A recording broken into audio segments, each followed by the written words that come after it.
शांत बसूया जरा.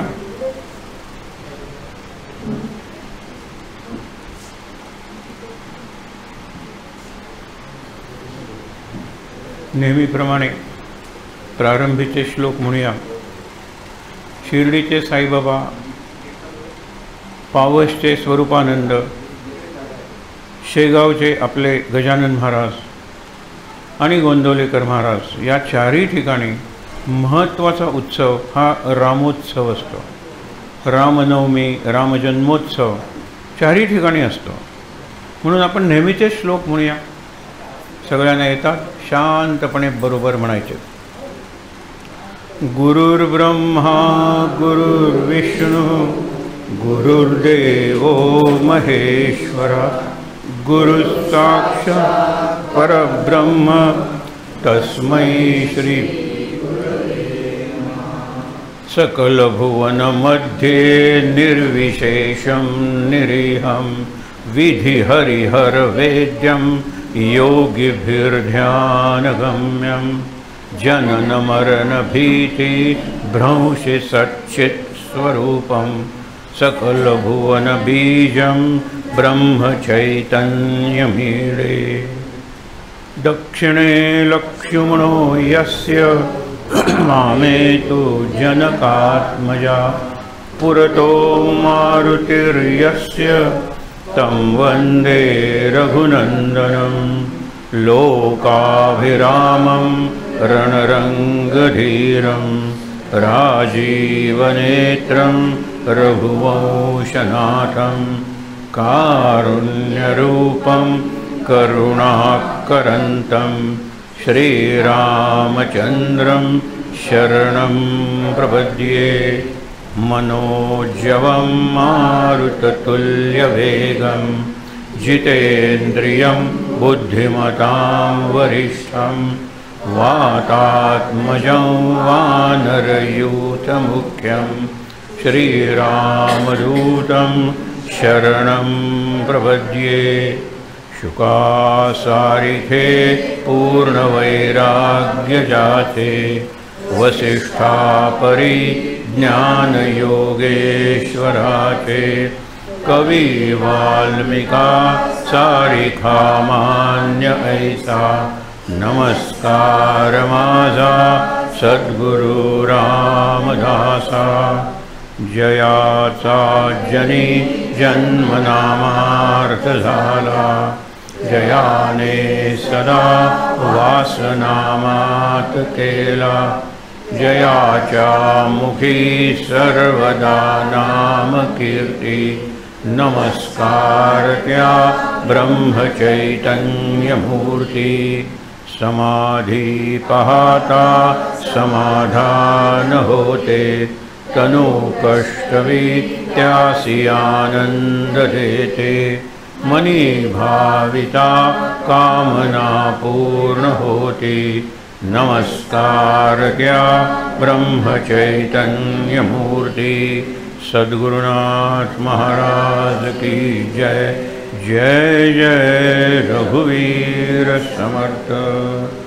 डोळे बंदच ठेवायचे. तीनदा दीर्घ श्वासोच्छ्वास.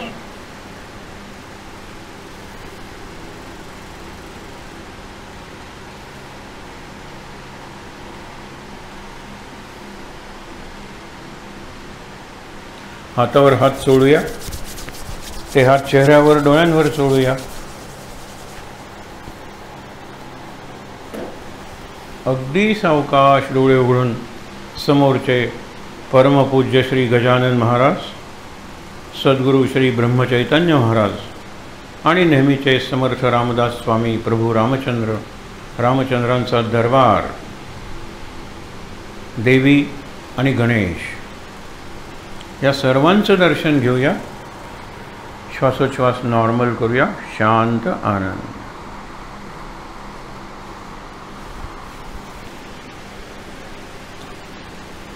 एक गंमतदार प्रसंग मला आत्ता श्लोक म्हणताना आठवला. डोळे बंद करायला पण सांगतो. मुलांचा वर्ग होता. तो मला नंतर येऊन सांगतो, सर तुम्ही डोळे बंद करायला सांगितले. सगळ्यांचे म्हणजे सगळ्यांचे डोळे उघडे होते. म्हटलं माझे होते का? नाही नाही सर तुमचे बंद होते. हे तुला कसं कळलं? माझा एक डोळा एक डोळा उघडा होता. म्हणजे म्हणलं सगळ्यांचं तसंच होतं. एक डोळा उघडून कुणाचे डोळे उघडे आहेत हे बघत होते. निदान अर्धे डोळे तरी बंद होते की नाही. तू मॅथमॅटिक्सचा चांगला विद्यार्थी आहे. अर्धे बरोबर होते. अर्धे नाही, अर्धे +1 तुमचे पूर्ण बंद होते. हे गंमत बघा. हे असंच असतं. दुसऱ्यावर फोकस केला ना की मी माझा मोठा लाभ घालवतो. डोळे बंद करून जे चित्र डोळ्यासमोर उभं राहतं ते गेलंच.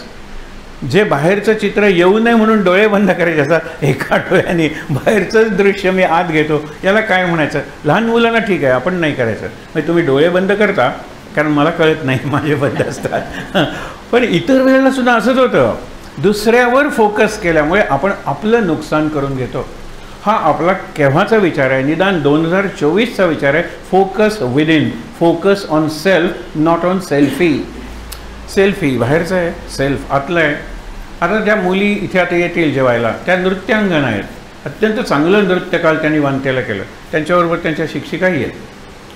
आता मी म्हणलं सेल्फीचे पॉईंट्स वानतेला जेवढे आहेत ना तेवढे दुसरीकडे नाहीत. कारण प्रत्येक झाड निराळ आहे, प्रत्येक दिसणारा इन्सेक्ट निराळा आहे. काढा सेल्फी त्याच्याबरोबर. त्यांना मी सेल्फ म्हणून काही सांगितलं नाही. पण सेल्फी आणि सेल्फ म्हणजे काय त्या संचालिकांना सांगितलं. काही महाराजांच्या अनुगृहीत आहेत, विचार करणारे आहेत, संत शांत असं चांगलं व्यक्तिमत्व आहे. म्हटलं हे तुम्ही तुमच्या मुलीतून नृत्यात आणा. जसं चैतन्य कृष्णाच्या बासरीतून जाऊन संगीत झालं, कृष्णाच्या पायातून जाऊन तेच चैतन्य नृत्य झालं, हातातून तेच चैतन्य जाऊन गोपाळ काला झाला, तेच चैतन्य मोराच्या पिसात आलं, त्याचा मुकुट झाला, तेच चैतन्य गीतेतून व्यक्त झालं, त्याच्या मुखातून आणि मेंदूतून. चैतन्य एकच आहे. मग ते त्रेतायुगात होतं, सत्ययुगात होतं, कलियुगातही आहे. चैतन्य तेच आहे. पण आपण ब्रह्मचैतन्याच्या पायाशी बसलेलो आहोत. एक तर ब्रह्मचैतन्य महाराज आहेत आणि दुसरे साक्षात ब्रह्मचैतन्य आहेत, गजानन महाराज. गुरुबंधूची भेट हा थीम गेल्याही वर्षी घेतला होता. यावेळेला जरा निराळ्या अँगलमधून बघूया. गुरुबंधूंची भेट. आता दोघेही गुरुबंधू साहजिकच मनातील. कोणत्या गुरुचे? ते स्वतःच सद्गुरू होते. गजानन महाराजांचे लौकिक गुरु माहीत नाहीत, महाराजांचे लौकिक गुरु माहीत आहे. पण ते गजानन महाराजांचे कुठे गुरु? मग हे गुरुबंधू कसे? हा पहिला प्रश्न मनात आला नाही ना तर आपला विचार सुरू होणार नाही. कसला विषय आहे हा? हे कसे गुरुबंधू? म्हणजे त्यांचा सद्गुरू एक पाहिजे ना. बाबा विनोदाने म्हणायचे आपण सगळे गुरुबंधू आहोत. बाबांनी उपासना करून ते स्वतः गुरु झाले. गुरुदेव रानडे सगळे त्यांचे गुरुबंधू होते की हो, पण ते स्वतः गुरु झाले. कारण त्यांनी गुरुनी सांगितल्याप्रमाणे साधना केली, उपासना केली, तशी जीवनशैली बनवली. हे महत्त्वाचं आहे. ते महत्त्वाचं आहे ना. कारण गुरुबंधू मग लक्षात येईल तुम्हाला. आपण नेहमीच म्हणतो साधू म्हणजे गुरु. दिसती वेगळाले परंतु असती स्वस्वरूपी मिळाले. मग तिथे ते एकच असतात. तेच सद्गुरू असतात, तेच गुरु असतात आणि तेच गुरुबंधूही असतात. आपण फरक करतो देहाच्या पातळीवर. पण चैतन्याकडून बघितलं जे सद्गुरूतलं चैतन्य आणि गुरुतलं चैतन्य काही निराळ आहे. गुरुतलं चैतन्य आणि याचं चैतन्य शिष्यातलं काही निराळ आहे नाही आहे. पातळी निराळी असेल. हा खूप आहे त्याचं चैतन्य, कारण प्रगती केलेली आहे म्हणून. एरवी चैतन्याची पातळी असू शकेल आपल्या ह्याच्यात. चैतन्य ॲब्सोल्यूट आहे, सगळीकडे पसरलेलं आहे. चैतन्य म्हणजेच ओम एवढं लक्षात ठेवा. चैतन्य म्हणजेच नाम एवढंही लक्षात ठेवा. चैतन्य म्हणजेच परमात्मा, परमेश्वर, परब्रह्म आणि पराशक्ती. जे परम आहे ना ते चैतन्य. त्याच्या पलीकडे काही नाही असं आपण म्हणतो. परब्रह्म म्हणजे काय? त्याच्या पलीकडे काही नाही. खरं म्हणजे त्याच्या पलीकडे असणारच कसं आहे सांगावं. त्याच्यापासूनच जर सगळं सुरू आहे तर त्याच्या पलीकडे काही नसेल. आम्ही शाळेत असताना एक फ्रेज ज्यावेळेला इंग्लिशमध्ये गेली, कारण आम्ही मराठी माध्यमाचे विद्यार्थी. 8वीत MOTHER मदर हा शब्द शिकलो 8वीत. आणि त्यावेळेपासून एक आठवडाभर आईला MOTHERच हाक मारत होतो आणि वडिलांना FATHER. 8वीत. हां म्हणजे काय ABCDच आमची त्या वर्षी सुरू झाली. त्यामुळे गंमत काय झाली की इंग्रजी हा आपल्याला एक विषय म्हणून शिकला पाहिजे. मग आम्ही हिरिरीनं शिकलो. इकडे प्रॉब्लेम काय झाला, इंग्लिश हे माध्यमच असल्यामुळे इंग्लिश शिकायची गरज नाही. सायन्समध्ये इंग्लिश शिकतोच की, हिस्ट्रीत इंग्लिश शिकतोच की, काय लायकीचं ते इंग्लिश आहे. शिक्षकांचाही विचार केला तरी ते सोडा, पण सगळंच इंग्लिशमध्ये शिकतो. मग इंग्लिश कशाला शिकायला पाहिजे? तुम्ही अक्षरशः तुम्हाला सांगतो, मराठी माध्यमातले, महाराष्ट्रातले मराठी मायबोली असलेले, घरी या शाळेत मराठी बोलणारे विद्यार्थी जास्त हिंदीपेक्षा मराठीत नापास होतात SSCला. हे का? मराठीचा अभ्यासच केला नाही. मराठी काय आहेच की आपली. मराठी आहेच, पण हे कसं होतं माहिती आहे ना, डिबेट होतं आमच्या शाळेत. आणि आमच्या शाळेत एक नियम होता, डिबेटला एक प्रपोजिशन आहे, एक ऑपोजिशन आहे, चांगले जजेस यायचे, जजातला एक जण ते जजेसमधला मॉडरेट करायचा, आणि शेवटी जशी ओपन फायर असते ना, रॅपिड फायर, तसं कुणालाही ह्या दोघांचे पक्ष ऐकून जे बोलायचं असेल तर बोला, उत्स्फूर्तपणे बोलायचं. आणि कधी कधी तो जिंकूनही जायचा. आता ह्या दोघांचं टीम वर्क असायचं म्हणून त्याचं, पण हा इतका चांगला बोलायचा उत्स्फूर्तपणे की त्याला विशेष स्पेशल प्राईज दिलं जायचं. आता एकाने डिबेट कसं जिंकलं नाही आहे, पण खूपच टाळ्या त्याला मिळाल्या, स्टँडिंग ओव्हेशन मिळालं. एकच वाक्य म्हणला तो, सूर्य श्रेष्ठ की चंद्र श्रेष्ठ, असा टॉपिक दिलेला होता. तुम्ही म्हणता असा टॉपिक देता येतो खरंच हो, शिक्षक नावाच्या माझ्यासारख्या दगडाला म्हणल्यानंतर लाज वाटत, म्हणजे इतरांना म्हणल्याबद्दल ठीक आहे, माझ्यासारख्या शिक्षक नावाच्या दगडावर विषय सुचत नाही. कारण टेलिव्हिजन शाप के वरदान मराठीच्या पुस्तकात आहे, पिढ्यानपिढ्यात तोच विषय, खरंच पिढ्यानपिढ्यात तोच विषय, डिबेटला तोच विषय, एसेला तोच विषय. म्हणून चंद्रश्रेष्ठ का सूर्यश्रेष्ठ. मग सूर्यवाल्यांनी सूर्याचे विचार म्हणले, सूर्याचा मार्ग म्हणजे सायन्सचा मार्ग आहे, हे म्हणाले कवितेचा मार्ग आहे तो चंद्राचा मार्ग आहे ना. चंद्र कुणाला आवडतो? वेड्या माणसांना, कवींना आणि प्रेमी लोकांना. आणखीन एकांना आवडतो पण त्यांचा नाईलाज असतो, वेड्यांना, त्यांना ल्युनॅटिक म्हणतात. ल्युनॅटिक असायलम म्हणजे मेंटल हॉस्पिटल. म्हणजे चंद्राशी संबंध आहे ना. पौर्णिमेच्या दिवशी इमर्जन्सी असते, तुम्ही कधीही कुणालाही भेटायला पौर्णिमेच्या दिवशी मेंटल हॉस्पिटलमध्ये जाऊ नका. अर्थात ते काळजी घेतात हो, त्यांना साखर दंडाने बांधतात, कुलूप लावतात, व्हायोलंट होतात, व्हायोलंट, साखळ्यासुद्धा तोडतील. कारण पौर्णिमेचा चंद्र जसा सागराची भरती सगळ्यात जास्त घडवतो, all fluids and liquids in the universe, आपण पृथ्वीवर म्हणूया, बाकीच्या ठिकाणी आहे की नाही माहीत नाही, पण पृथ्वीवरच्या सगळ्या लिक्विड्सवर रस म्हणतात, त्याच्यावर चंद्राचा प्रभाव असतो. म्हणजे आपल्या रक्तावर सुद्धा, दाढी करताना सुद्धा जर इथे कापलं तर तुम्ही लक्षात घ्या की ते लवकर थिजत नाही रक्त पौर्णिमेच्या दिवशी. म्हणून पौर्णिमेच्या दिवशी पूर्वी ऑपरेशन्स करायचे नाही, बाळणपण पुढे न्यायचे 2-3 दिवस. पौर्णिमा म्हणजे उझिंग, भावनांचा उद्रेक, spontaneous overflow of powerful feelings is poetry. म्हणून कवींना तो आवडतो. वेड्यांचे सगळे रस उसळून येतात तो, आणि ते रस आहेत ना ते आपलं बिहेवियर आहे, इमोशनल बिहेवियर. आपलं भावनिक वर्तन हे रसांचं आहे.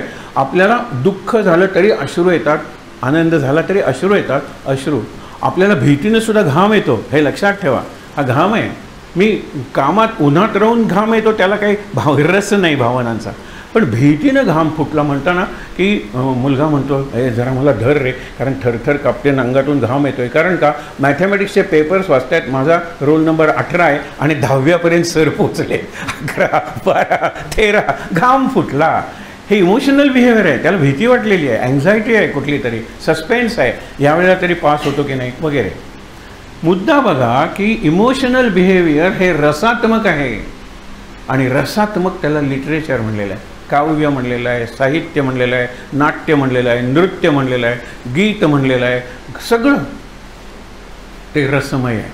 म्हणून चंद्रवाले रसातून बोलले, भावना प्रधान. दगडाला कुठे आहेत भावना, कुत्र्या मांजराला तेवढ्या विकसित भावना कुठे आहेत जेवढ्या माणसाला आहेत. त्याने सूर्यवाले म्हणाले आमच्याशिवाय जगतच नाही. कसला चंद्र? परप्रकाशित चंद्र. म्हणजे चंद्राला स्वतःचा प्रकाश कुठे?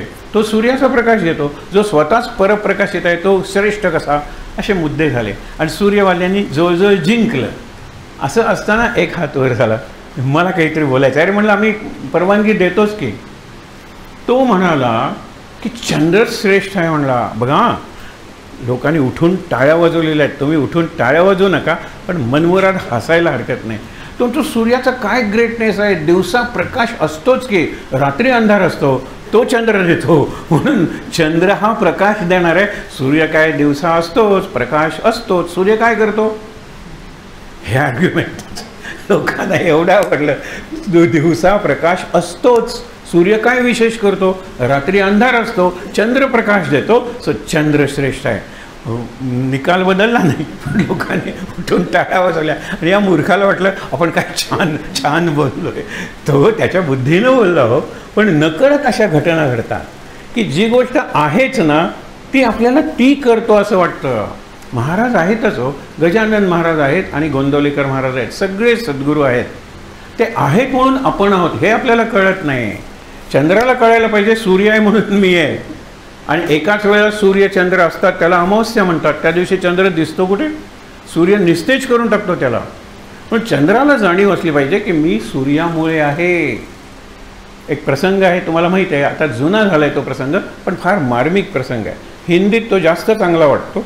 राम आणि लक्ष्मण बसलेले आहेत, सीता बसलेले आहेत आणि हनुमान. अशा वेळेला रामाने जे प्रश्न विचारलेले आहेत ते कुठल्याही मुख्य रामायणात नाही आहेत, पण लोकवाङ्मय ज्याला म्हणतात, लोककथा, लोकसंगीत, लोकनृत्य, त्याच्यात असे प्रश्न विचारलेले असतात. राम विचारतो, आता कोण माझा आवडता भाऊ आहे सांगा बरं. आता हनुमान लक्ष्मणाकडे बघतो, अर्थातच लक्ष्मण. तो म्हणतो नाही भरत. लक्ष्मणाला राग येतो, मी एवढा त्याग करून रामा तुझ्याबरोबर आलो. हां म्हणाले. भरत आला, त्याच्यासमोर मी लक्ष्मण माझा आवडता भाऊ म्हणला असता तर राग आला नसता. तुला आला ना, म्हणूनच मला तो आवडतो.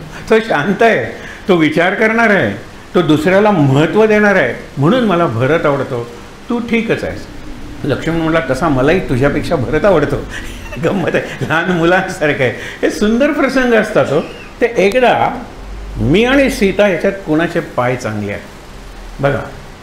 आता सीता म्हणते की अर्थात तिने ज्या पाय पुढे करूनही बसली. प्रश्न विचारलेला आहे लक्ष्मणाला. तो म्हणतो की अर्थात दोघांचेही पाय सारखेच आहेत. लक्ष्मण, चौघच जण असतात ना, हनुमान आहे तिथे. हनुमानाला म्हणतो सीताचे पाय चांगले आहेत. इनसे सीता मैया के पाव अच्छे है. तो म्हणतो की बघ हनुमान, तूच खरं ओळखलंस. राम हसला म्हणाला, तो काय म्हणाला ते तुला कळलं का? इनसे म्हणजे माझ्यापेक्षा तुझे पाय चांगले नाही, माझ्यामुळे तुझे पाय चांगले आहेत. हे लक्षात घ्या, महाराजांमुळे मी आहे, हा मुद्दा आहे. माझे पायच नसतील, तू माझ्याशी लग्नच झालं नसतं, तुझ्या पायाला कोणी विचारलं असतं सांगा बरं? कुणी विचारलं असतं? आज मी आहे, माझी पत्नी तू आहेस, माझी शक्ती तू आहेस, माझ्यामुळे तुझे पाय चांगले आहेत असं हनुमान म्हणाला. हनुमानाने हसत हसत डोकं हलवलं. मला तेच म्हणायचं, हनुमंताचं सगळं अंतिम पहिलं सगळं रामच आहे हो. तो दुसऱ्या कोणाचाच विचार करू शकत नाही. ही एकनिष्ठ भक्ती आहे. सर्व धर्मान परित्यज्य माम एकम शरणं व्रज. आणि मग तो मी रामदूत म्हणतो. रामदूत अनेकही होते की अंगद म्हणून गेला होता, सुग्रीव म्हणून गेला होता, हे रामदूतच होते. त्यांनी रामाला प्रॉब्लेम्स निर्माण केले. अंगद जातो, रावण बघायला होते, माकड माझ्याकडे आलं. मग पाय अंगद म्हणतो माझा पाय हलव. अंगदाकडे शक्ती प्रचंड होती हो. रावण म्हणला मला चॅलेंज देतोस, लंकेश की लंका में आके मुझे आव्हान देता है. रावणाने त्याचा पाय धरला. रावणाचे मंत्री सांगतायत धरू नका, सगळ्यांच्या देखत माकडाचा पाय धरताय तुम्ही. रावणाला ते कळलंच नाही. चॅलेंज स्वीकारला. तो म्हणतो ह्यांनी मला चॅलेंज दिला ना, आणि ओढताना रावणाचा मुकुट पडला. त्यावेळेला मंत्री म्हणले हा अपशकुन आहे. एक तर त्याचा पाय तुम्ही हलवू शकणार नाही यात, तो महावानर आहे, आणि एक त्याचा पाय धरला, रेकॉर्ड झालं, नाहीतर मी सांगितलं नसतं. It is recorded. आणि तुमचा मुकुट पडला, हा अपशकुन आहे. राजसत्ता आपल्या हातून जाणार आहे. मग अंगद निघाला. सुग्रीव नंतर आलेला आहे. राम म्हणाला अरे मला विचारून तरी जायचंच नाही. म्हणला मी शेवटचा त्याला संधी दिलेली होती की सीतेची सन्मानपूर्वक तो पाठवणी कर आणि स्वतःचा आणि लंकेचा विनाश होण्यापासून वाचव. तो म्हणाला त्यांनी तुला पकडलं असतं तर माझी पंचायतच झाली असती ना. म्हणजे जो राजा माझा मुख्य सेनापती आहे आणि ज्याचे वानर हे माझं सैन्य आहे, त्या राजालाच पकडून ठेवलं असतं तर कसं झालं असतं. सुग्रीव म्हणाले माझ्या लक्षात आलं नाही. म्हणून इम्पल्सिव्ह आपण जे काही करतो, इम्पल्सने ते वाईट असतं.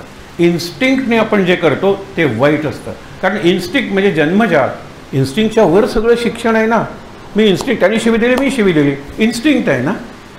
तो माझ्यावर थुंकला, मी त्याच्यावर थुंकलो, इन्स्टिंक्ट आहे. अरे इन्स्टिंक्ट म्हणजे बेसिक आहे. हा कुत्रा भुंकला, तो कुत्रा भुंकला, फरक काय? त्याने शिवी दिली, मी शांत राहिलो. तो माझ्यावर अंगावर थुंकला, मी नदीत आंघोळ करून आलो. एकनाथ आहेत ना शांती ब्रह्म, कितीदा तरी अंगावर तो थुंकला, शांतपणे गेले. आणि नंतर त्यालाच नमस्कार करतात की 3दा एके दिवशी आंघोळ करायचं माझं जे व्रत इतकी वर्ष झालं नव्हतं, तुझ्यामुळे झालं. अनेक वेळा मला गोदावरीचं म्हणजे गंगेचं स्नान लाभलं. शांती ब्रह्म आहे ते. गंमत बघा तुम्हाला की हे आपण लक्षात घेतलं पाहिजे. हे गुरुबंधू आहेत म्हणजे कोण आहेत. आत्ता येताना मी सहज बोलत होतो की तुम्हाला कोणत्याही टॉपिकवर बोलायचं आहे. आता 3 जण बोलत होते आणि म्हणाले की माझी आई आहे ना, तिला 1 तास वेळ दिला तर ती छान बोलते. दुसरा म्हणाला माझी अर्ध्या तासात बोलते. तिसरा म्हणाला माझी 15 मिनिटं तयारी करून बोलते. चौथा म्हणतो की इन्स्टंट त्यांनी हे एक्सटेम्पोर असतं ना, म्हणजे उत्स्फूर्तपणे भाषण, चिठ्ठी काढली, विषय आला, बोलायला लागली. पाचवा ऐकत असतो आणि तो म्हणतो काय विषय आहे, माझी आई विषय नसली तरी तासन तास बोलते. हा विनोद आहे ना, विषय नसला तरी ते बोलू शकते. हे किती ग्रेट आहे ते. बाबांना विचारा. मुद्दा काय आहे की ज्या वेळेला आपण विषयाचा विचार करतो, आणि लक्षात ठेवा subject is a peg to hang the hat or coat on. What matters is the coat or hat and not the peg. Peg म्हणजे खुंटी. आता घराला काही ठोकायचंच नसतं, हे लक्षात ठेवा. अरे तुला एवढं पहिलं बक्षीस मिळालं, कुठे लावायचं? नाही, बाबांनी 8 ठेवलं आणि किती जोरी ठेवलं, पहिलं पुन्हा मिळेल की नाही. लॉकर असतो ना कपाटाला, तिथे ठेवलं, कुणालाही दिसता कामा नये. आल्यावर दाखवतील, पण टांगायचं नाही, काय खेळा मारायचा नाही. प्रत्येक दिवस संपताना माझ्या कॉफीनमध्ये एक आणखीन खेळा मारलेला असतो, याची कुणाला आठवण आहे हो? तो खेळा मारलेलाच असतो. कितीतरी सत्य आजूबाजूनी दे नेल और ड्राईव्ह म्हणतात ना, nail into my head. मला काही शिकायचंच नाही आहे, मला स्ट्राईकच होत नाही काही. मग देव आणि गुरु थकतात. अरे इतक्या पद्धतीने तुला सांगितलं, इतक्या वेळेने तुला सांगितलं. एका गुरुबरोबर एक शिष्य भांडतो, मी इतकी केली, पूर आला आणि आता मी वाहून जातोय. हे देवा, मी इतका टाहो फोडून सुद्धा तू मदतीला आला नाही. तो म्हटला ज्यावेळेला पूर रस्त्यावर होता त्यावेळेला हात धरायला एक आला होता. मला कशाला हात धरायला पाहिजे, मी काय घाबरतो का? I am a good swimmer. नंतर दुसरा ज्यावेळेला पूल तुझ्या घराच्या पहिल्या ग्राउंड फ्लोअरला लागला तेव्हासुद्धा एक आला होता होमगार्ड, की मी नेतो तुम्हाला निघून. नाही, गरज नाही आहे, माझ्या घराला 3 मजले आहेत. दुसऱ्या मजल्याला पूर आला, खिडकीतून तो बघतोयस, त्यावेळेला होडीतून एक जवान आला होता तुला न्यायला. अजून 2 मजले आहेत. टेरेसवर हेलिकॉप्टर घेऊन आला होता एक जण तुला वाचायला. नाही, गरज नाही, माझे सद्गुरू आहेत. आता जा भाऊ, 4 वेळेला मी चालवतो. हे लक्षात ठेवा. तो सांगतो 4 वेळेला मी चालवतो, पण तुला मी 4 हाताचा पाहिजे ना, तो कसा येईन मी? तो नाहीच आहे मी तसा. हे लक्षात ठेवा. गुरुबंधू भेटमध्ये एक शिकायचं, गजानन महाराज असताना सुद्धा देहात नव्हते, अमूर्त होते चैतन्यमध्ये.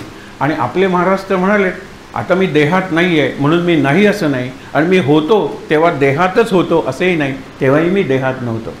हे सद्गुरूंचं स्वरूप आहे. रूप दोघांचंही निराळं आपल्याला दिसतंय. गजानन महाराज म्हणजे अवधूत आहेत, उन्मनी आहेत. त्यांची अवस्था म्हणजे कशी आहे? सतत 4थ्या अवस्थेत ते आहे. 4थ्या अवस्थेत महाराज म्हणतात 4थी अवस्था आम्हा सगळ्यांची असते, पण काही संतांची 5वी अवस्था असते. पहिली जागृती, वेकिंग स्टेट. दुसरी स्वप्न, ड्रीमिंग स्टेट. तिसरी डीप स्लीप किंवा सुषुप्ती. आणि 4थी समाधी. या 3ही अवस्थांची साक्षी, त्याला तुरीय म्हणजे 4थी अवस्था म्हणतात. तुरीय म्हणजे 4th, आणि तुरीयातीत म्हणजे 5वी अवस्था. आम्हा संतांची, तुकाराम काय, कबीर काय, किंवा महाराजांचं आपण म्हणूया अखंड 5वी अवस्था. महाराजांनी जे अभंग केलेले आहेत किंवा त्यांच्याबद्दल ज्या रचना आहेत त्याच्यात अखंड 5वी अवस्था. 5वी अवस्था म्हणजे काय? समाधी अवस्थेत बसलेलो असताना त्याचा समाजाला उपयोग, म्हणजे जे त्याच्यापासून प्रेरणा घेऊन समाधीचा अभ्यास करतील तेवढ्याच पुरता. पण मी सकाळी अर्धा तास केला अभ्यास समाधीचा, आता मी समाधी अवस्थेतच आहे. आता मी डोळे उघडले ना तरी माझं ध्यान संपत नाही. मी बोलायला लागलो तरी माझं मौन भंग पावत नाही, आणि मी चालायला लागलो तरी माझं पद्मासन मोडत नाही. तुम्ही म्हणाल हे कसं आहे? अरे ते आसनं वगैरे आहेत ना, ती सकाळी केलेली आहेत ना. मनाचं पद्मासन कुठे मला माहीत आहे? मनाचं मौन मला कुठे माहीत आहे? खुडूक मौन म्हणतात त्याला. खुडूक म्हणजे कोंबडा, आणि बसतो ना कोंबडा किंवा कोंबडी अंड्यावर बसतात ऊब द्यायला, इकडे तिकडे हालत नाहीत, उपाशी राहतात त्या काळात. असं खुडूक काय उपयोग आहे? खुडूक कोण बसलाय? संन्यास आहे, ध्यान आहे. अरे मी ध्यानाला बसलोय, छान ध्यान लागतंय. अशा वेळेला शेजारच्या आजीच आहेत फक्त घरात, त्यांचा नातू पडतो, जोरात रडतो आणि नंतर थांबतो. मला ध्यान मोडायला पाहिजे. काय ध्यान चांगलं लागत होतं? नाही, उठ, ध्यान मोड. कारण तो जोरात रडून थांबलेला आहे, म्हणजे त्याचा श्वास धरलेला आहे, धोक्याचा आहे. आजी एकट्या आहेत, काय करतील बिचाऱ्या? म्हणून मी जायला पाहिजे त्यांच्याकडे. आजी काही घाबरू नका, पाठीवरून हात फिरवत राहा, मी आणतो. पहिल्यांदा फर्स्ट एड बघूया, नंतर हे करूया. हे महत्त्वाचं आहे. हे ध्यानापेक्षा ही 5वी अवस्था आहे. ध्यान 4थी अवस्था आहे. त्याचं प्रॅक्टिस नको का? Practice of the 4th state is 5वी अवस्था.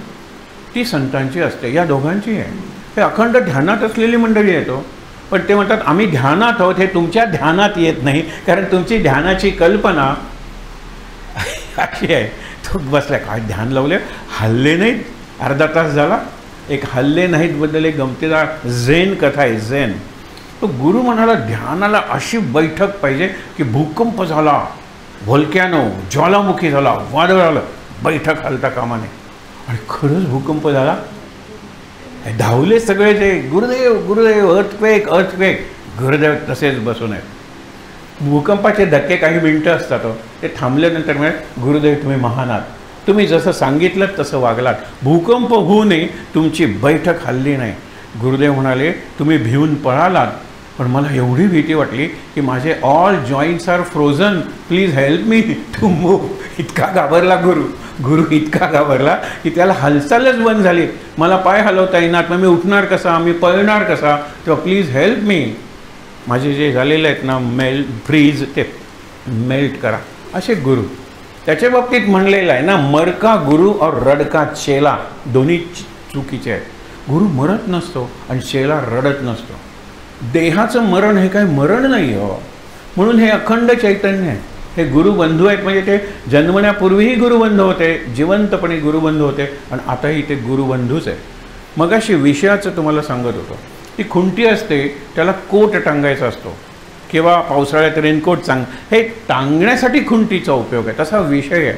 विषय कोणी निरनिराळ्या पद्धतीने फुलवू शकतो, घेऊ अगदी विरुद्ध विषयी मांडू शकतो. लोकसंख्येचा स्फोट, मोठं पुस्तक आहे ना डॉक्टर वसंत गोवारीकरांचं, $1,000,000+. कोण म्हणतो लोकसंख्येचा स्फोट आहे भारतात? We have to learn to manage our population.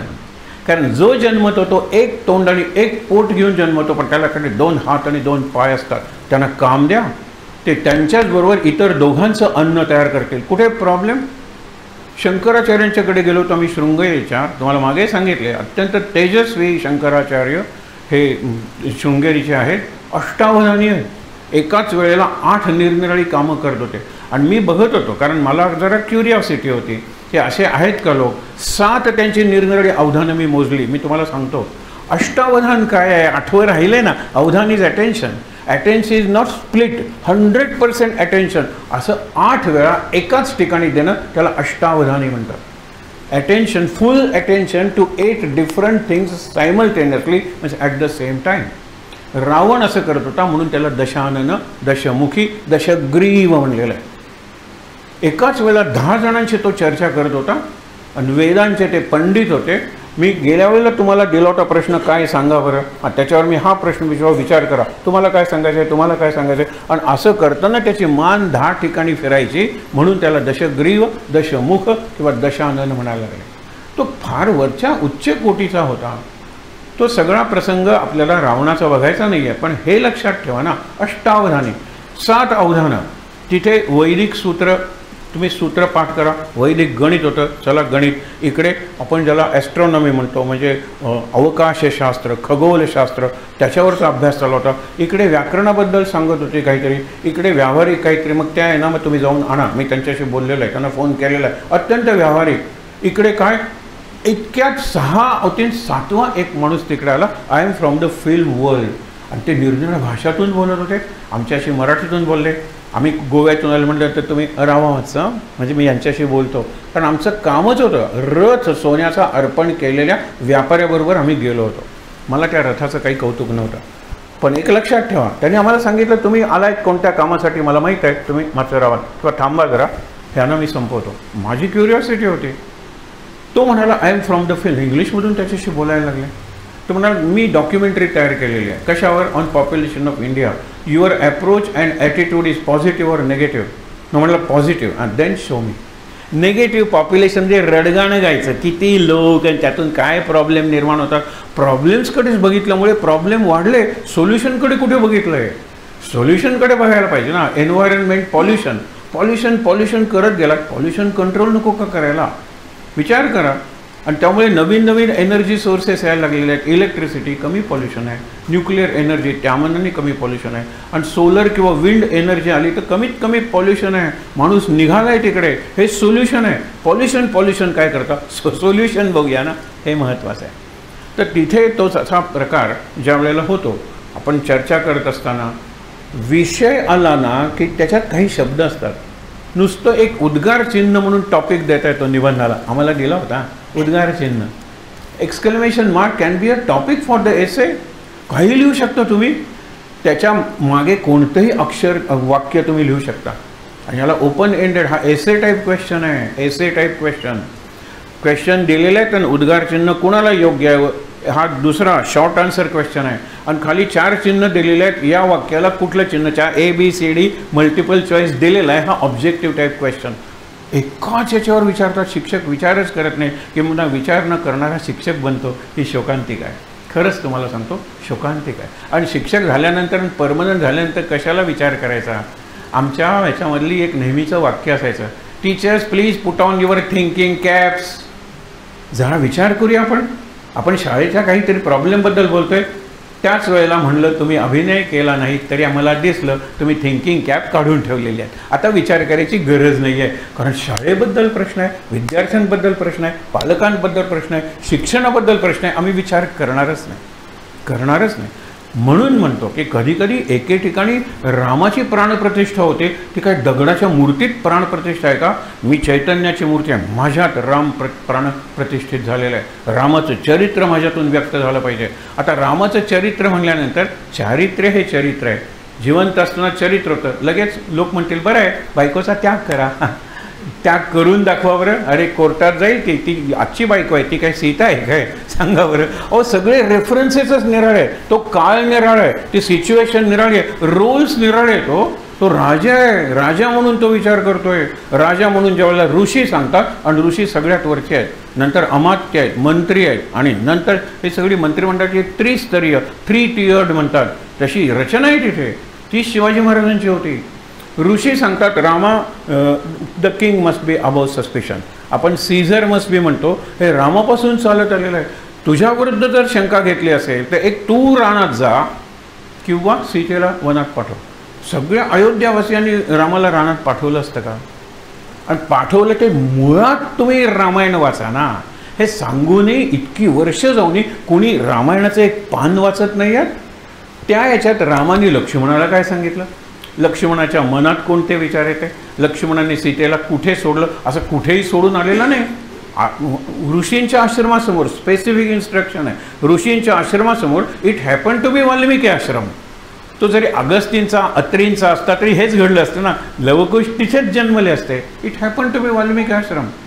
रामाने सांगितलंय, कारण तिथे ऋषी कुमार येतील, ऋषी कन्या येतील, स्वतः ऋषी येतील, ऋषींचे वृंद म्हणजे समुदाय येतील. त्यांच्या लक्षात जर आली सीता तर त्यानं आश्रमात नेतील. तिला अरण्यात टाकलं, त्याग केला म्हणजे काय कुत्र्या किंवा रानटी जनावरांनी फाडून खावं असं टाकलेलं नाही आहे. पुढची सगळी व्यवस्था तिची केलेली आहे. मुद्दा तो नाही आहे. मुळात वाचूया काहीतरी, वाचून विचार करूया. गुरु बंधू भेट 3 शब्द आहेत या विषयात. आपण गुरु म्हणून विचार करूया, आपण बंधू म्हणून विचार करूया, आणि आपण भेट म्हणून विचार करूया. या दोघांची भेट आत्ताही झालेली आहे, इथेही झालेली आहे फोटोंच्या रूपात. भेटवर पहिल्यांदा विचार करूया, नंतर बंधूवर विचार करूया, हे बंधू कसे, आणि नंतर गुरुवर विचार करूया, आणि नंतर गुरु बंधू भेट याच्यावर विचार करूया. बघा आता पहिल्यांदा भेटीवर विचार करूया. लोक बऱ्याच वेळ येतात, सर तुमच्या दर्शनाला लावलं आहे. म्हटलं यांचे दर्शन असतं, आमची भेट असते. फरक लक्षात आला ना. दर्शन कोणाचं, सद्गुरूंचं दर्शन. अरे परमेश्वराचं दर्शन, हे आपल्या याचं काय दर्शन नाही, भेट आहे. भेट गले लगा लो भेट आहे. हगिंग, एम्ब्रेसिंग, आलिंगन, हे मिठीत घेणं, हे निरनिराळे भेटीचे प्रकार आहे. नुसतं दर्शनाने सुद्धा भेट होऊ शकते. सामान्य माणसं, समकक्ष माणसं ही सुद्धा समकक्ष आहेत ना, समतुल्यच आहेत ना, पण दिव्य आहेत ना, हे डिव्हाइन आहेत. लक्षात ठेवा, जन्म कर्मच मे दिव्यम, एवढंच लक्षात ठेवा ना. अर्जुन म्हणतो, कृष्णा अर्जुनाला म्हणतो, बरोबर राम उलटं म्हणतो. राम रामायणभर म्हणत होतो, काय सांगतो की आत्मानं मानुषम म्हणणे, मी माणूस आहे, मी साधा तुमच्यासारखा हाडामांसाचा माणूस आहे. दशरथाचा पुत्र आहे, कौशल्याचाही पुत्र आहे, भरताचा भाऊ आहे, शत्रुघ्न वगैरेंचाही भाऊ आहे. मी स्वामी आहे हनुमंताचा, तो मानतो म्हणून. मी सखा आहे गुहकाचा, मी जटायूचा. बघा ना, हे रामच आहे, मी तुमच्यासारखा माणूस आहे, मला जो देव समजेल तो मूर्ख. कृष्ण म्हणतो मानुषम तव माश्रुती, मी माणूस आहे समजतो तो मूर्ख. बरोबर उलट आहे ना, मला माणूस समजता तुम्ही. अरे जन्म कर्मच मे दिव्यम, माझा जन्म आणि माझं कर्म हे दिव्य आहे. अर्जुना, माझे सगळे जन्म मला आठवता, तूही तितकेच जन्म घेतलेले आहेत पण तुला आठवत नाही. ह्याला जातीस्मर म्हणलेलं आहे. जसे स्मृती स्मर आहे, जाती स्मर आहे. स्मरण केलं ना, स्मरणगामी कोण आहे? आपण म्हणतो अक्कलकोटचे प्रत्येक गुरु तसेच असतो. स्मरण करा महाराजांचं की महाराज जाणवतात तुम्हाला. असे प्रसंग चांगल्या भक्तांनी लिहिलेल्या त्यांच्या आठवणी किंवा त्यांच्या चरित्रात असतात. आठवणी म्हणजे मेमोआ ज्याला म्हणतात, ते आठवणी आहे, ते चरित्र नसेल. पण हा प्रसंग महाराज माझ्याबरोबर होते. महाराज मला बसू नको का सांगतायत? तिथे जागा आहे आणि लोकलचा प्रवास होता बाबांचा रोज. बाबा म्हणाले जागा झालेली आहे, तिकडे जातो, एक जण ढकलतो, मी बसतो तिथे. नंतर परत जागा झालेली आहे, बाई येते म्हणते मी बसते तिथे. महाराज मला बसू का देत नाही आहेत? मी भांडलो स्वतःशी आणि महाराजांशी. म्हणजे माझी अजून तेवढी तयारी झाली नाही. मी म्हणतोय महाराज बसायला जागा द्या. त्यावेळेला काहीतरी त्यांचे पाय दुखत असतील, आजारी असतील, अशक्त असतील, बसायला जागा द्या. समोर जागा होते, दुसरा घेतोय. समोर जागा होती, तिसरा घेतोय. समोर जागा होती, चौथा घेतोय. अशा वेळेला गाडी एका स्टेशनला थांबते आणि पोलीस सरकतात. पोलीस त्या डब्यात शिरतात आणि तो जो बसलेला असतो त्या जागेवर चौथी व्यक्ती, बाबांना संधी न मिळतात, त्यांना म्हणतात पाय वर कर. दारूच्या बाटल्या असतात खाली, त्या बाटल्या कोणाच्या? माझ्या नाहीत. ते पोलीस ठाण्यावर सांगा, घेऊन जातात त्याला. त्या बाटल्या आणि तो बसलेला असतो त्याला घेऊन जातात. मग हे मनातले म्हणतात महाराज तुम्ही मला तिथे का, आणि मी जरी सांगितलं असतं मी मोठे प्रवचन काय, पोलीस म्हणतात ठाण्यात, इथे काही बोलायचं नाही. पोलिसांचा एकच खाक्या, महाराज मला का बसू देत नव्हते? अरे प्रत्येक माझ्या जीवनातली दैनंदिन कृती ही महाराज करतायत हे म्हणल्यानंतर मी महाराजांनाच प्रश्न विचारला पाहिजे की महाराज मला का नाही जमलं हे? महाराज मला का नाही माझ्याकडे तो आला? महाराज हे अगदी घडणारं काम का बिघडलं? महाराज महाराज महाराज महाराजांशी भांडा, महाराजांशी संवाद साधा. महाराजांची ही हळूहळू आपण महाराजांच्या बंधुत्वाकडे वळतोय. ज्या वेळेला बाबांनी तुम्हाला सांगितलं ना, एका प्रवचनात सुरुवातीला सांगितलं आपण सारे गुरुबंधू आहोत, कारण तुम्ही महाराजांच्या समाधीकडून अनुग्रह घेतला, मी समाधीकडून अनुग्रह घेतला. मी जिवंत महाराजांच्याकडून कुठे घेतला? तात्यासाहेब केतकरांनी जिवंत महाराजांच्याकडून घेतला होता. बाबा 1909 साली जन्मले हैदराबादमध्ये. 4 वर्षाचे असताना महाराज गेले गोंदवल्याला. केव्हा भेटणार होते? भेट झालीच नाही. पण जवळजवळ किती 30-38 वर्ष ते तात्यासाहेब केतकरांना म्हणजेच महाराजांना भेटत राहिले, त्यांच्याबरोबर प्रवास केला, त्यांच्याबरोबर राहिले. इतकंच नाही, मला आश्चर्य वाटतं तुम्हाला, म्हणजे आता मला वाटत नाही आश्चर्य, तुम्हाला वाटत असेल तर बघा काय शिकलेले होते हो तात्यासाहेब केतकर. ते अकाउंट्स, डिफेन्सच्या अकाउंट्समध्ये क्लर्क होते. फार चांगले BCom झाले असतील नसतील मला माहीत नाही, वाचायला पाहिजे त्यांच्या चरित्रात. परंतु महाराज झाल्यानंतर रात्री 1:30ला जरी त्यांना शंका आली उपनिषदातलं आपल्याला कळत नाही आहे, येऊन महाराजांचं दार ठोठवायचे. तात्यासाहेब केतकर दार उघडायचे, महाराज नाही उघडायचे. महाराज मला काहीतरी विचारायचे, थांबा हां. म्हणून ते प्रत्येक वेळेला आंघोळ करायचे नाही, पण जाऊन हातपाय धुवून यायचे, महाराजांना नमस्कार करायचे, ती पेटी उघडायचे आणि तुम्हाला माहीत आहे ते कॉईन सरकायचं. मध्ये आल्यानंतर महाराज मी तुम्हाला शरण आहे, तुमचा प्रवाह आता माझ्यातून वाहू दे. यांची काय शंका आहे ते बघा. प्रत्येक वेळेला उपनिषदावरची, आत्मा परमात्म्यावरची, जन्म पुनर्जन्मावरची फिलॉसॉफीतली कुठलीही शंका त्या अवस्थेत तात्यासाहेब केतकरांच्या माध्यमातून महाराजांनी माझी सोडवलेली आहे. हा जिवंत अनुभव आहे किंवा जिवंत अनुभव. एकदा प्रश्न विचारला उपनिषदांबद्दल साईबाबांना. कुणी विचारला? दासगणू महाराजांच्या शिष्याने अनंतराव आठवले. हे विचार करा, एकाच वेळेला होते की दासगणू महाराज आणि त्यांनी चरित्र लिहिलं.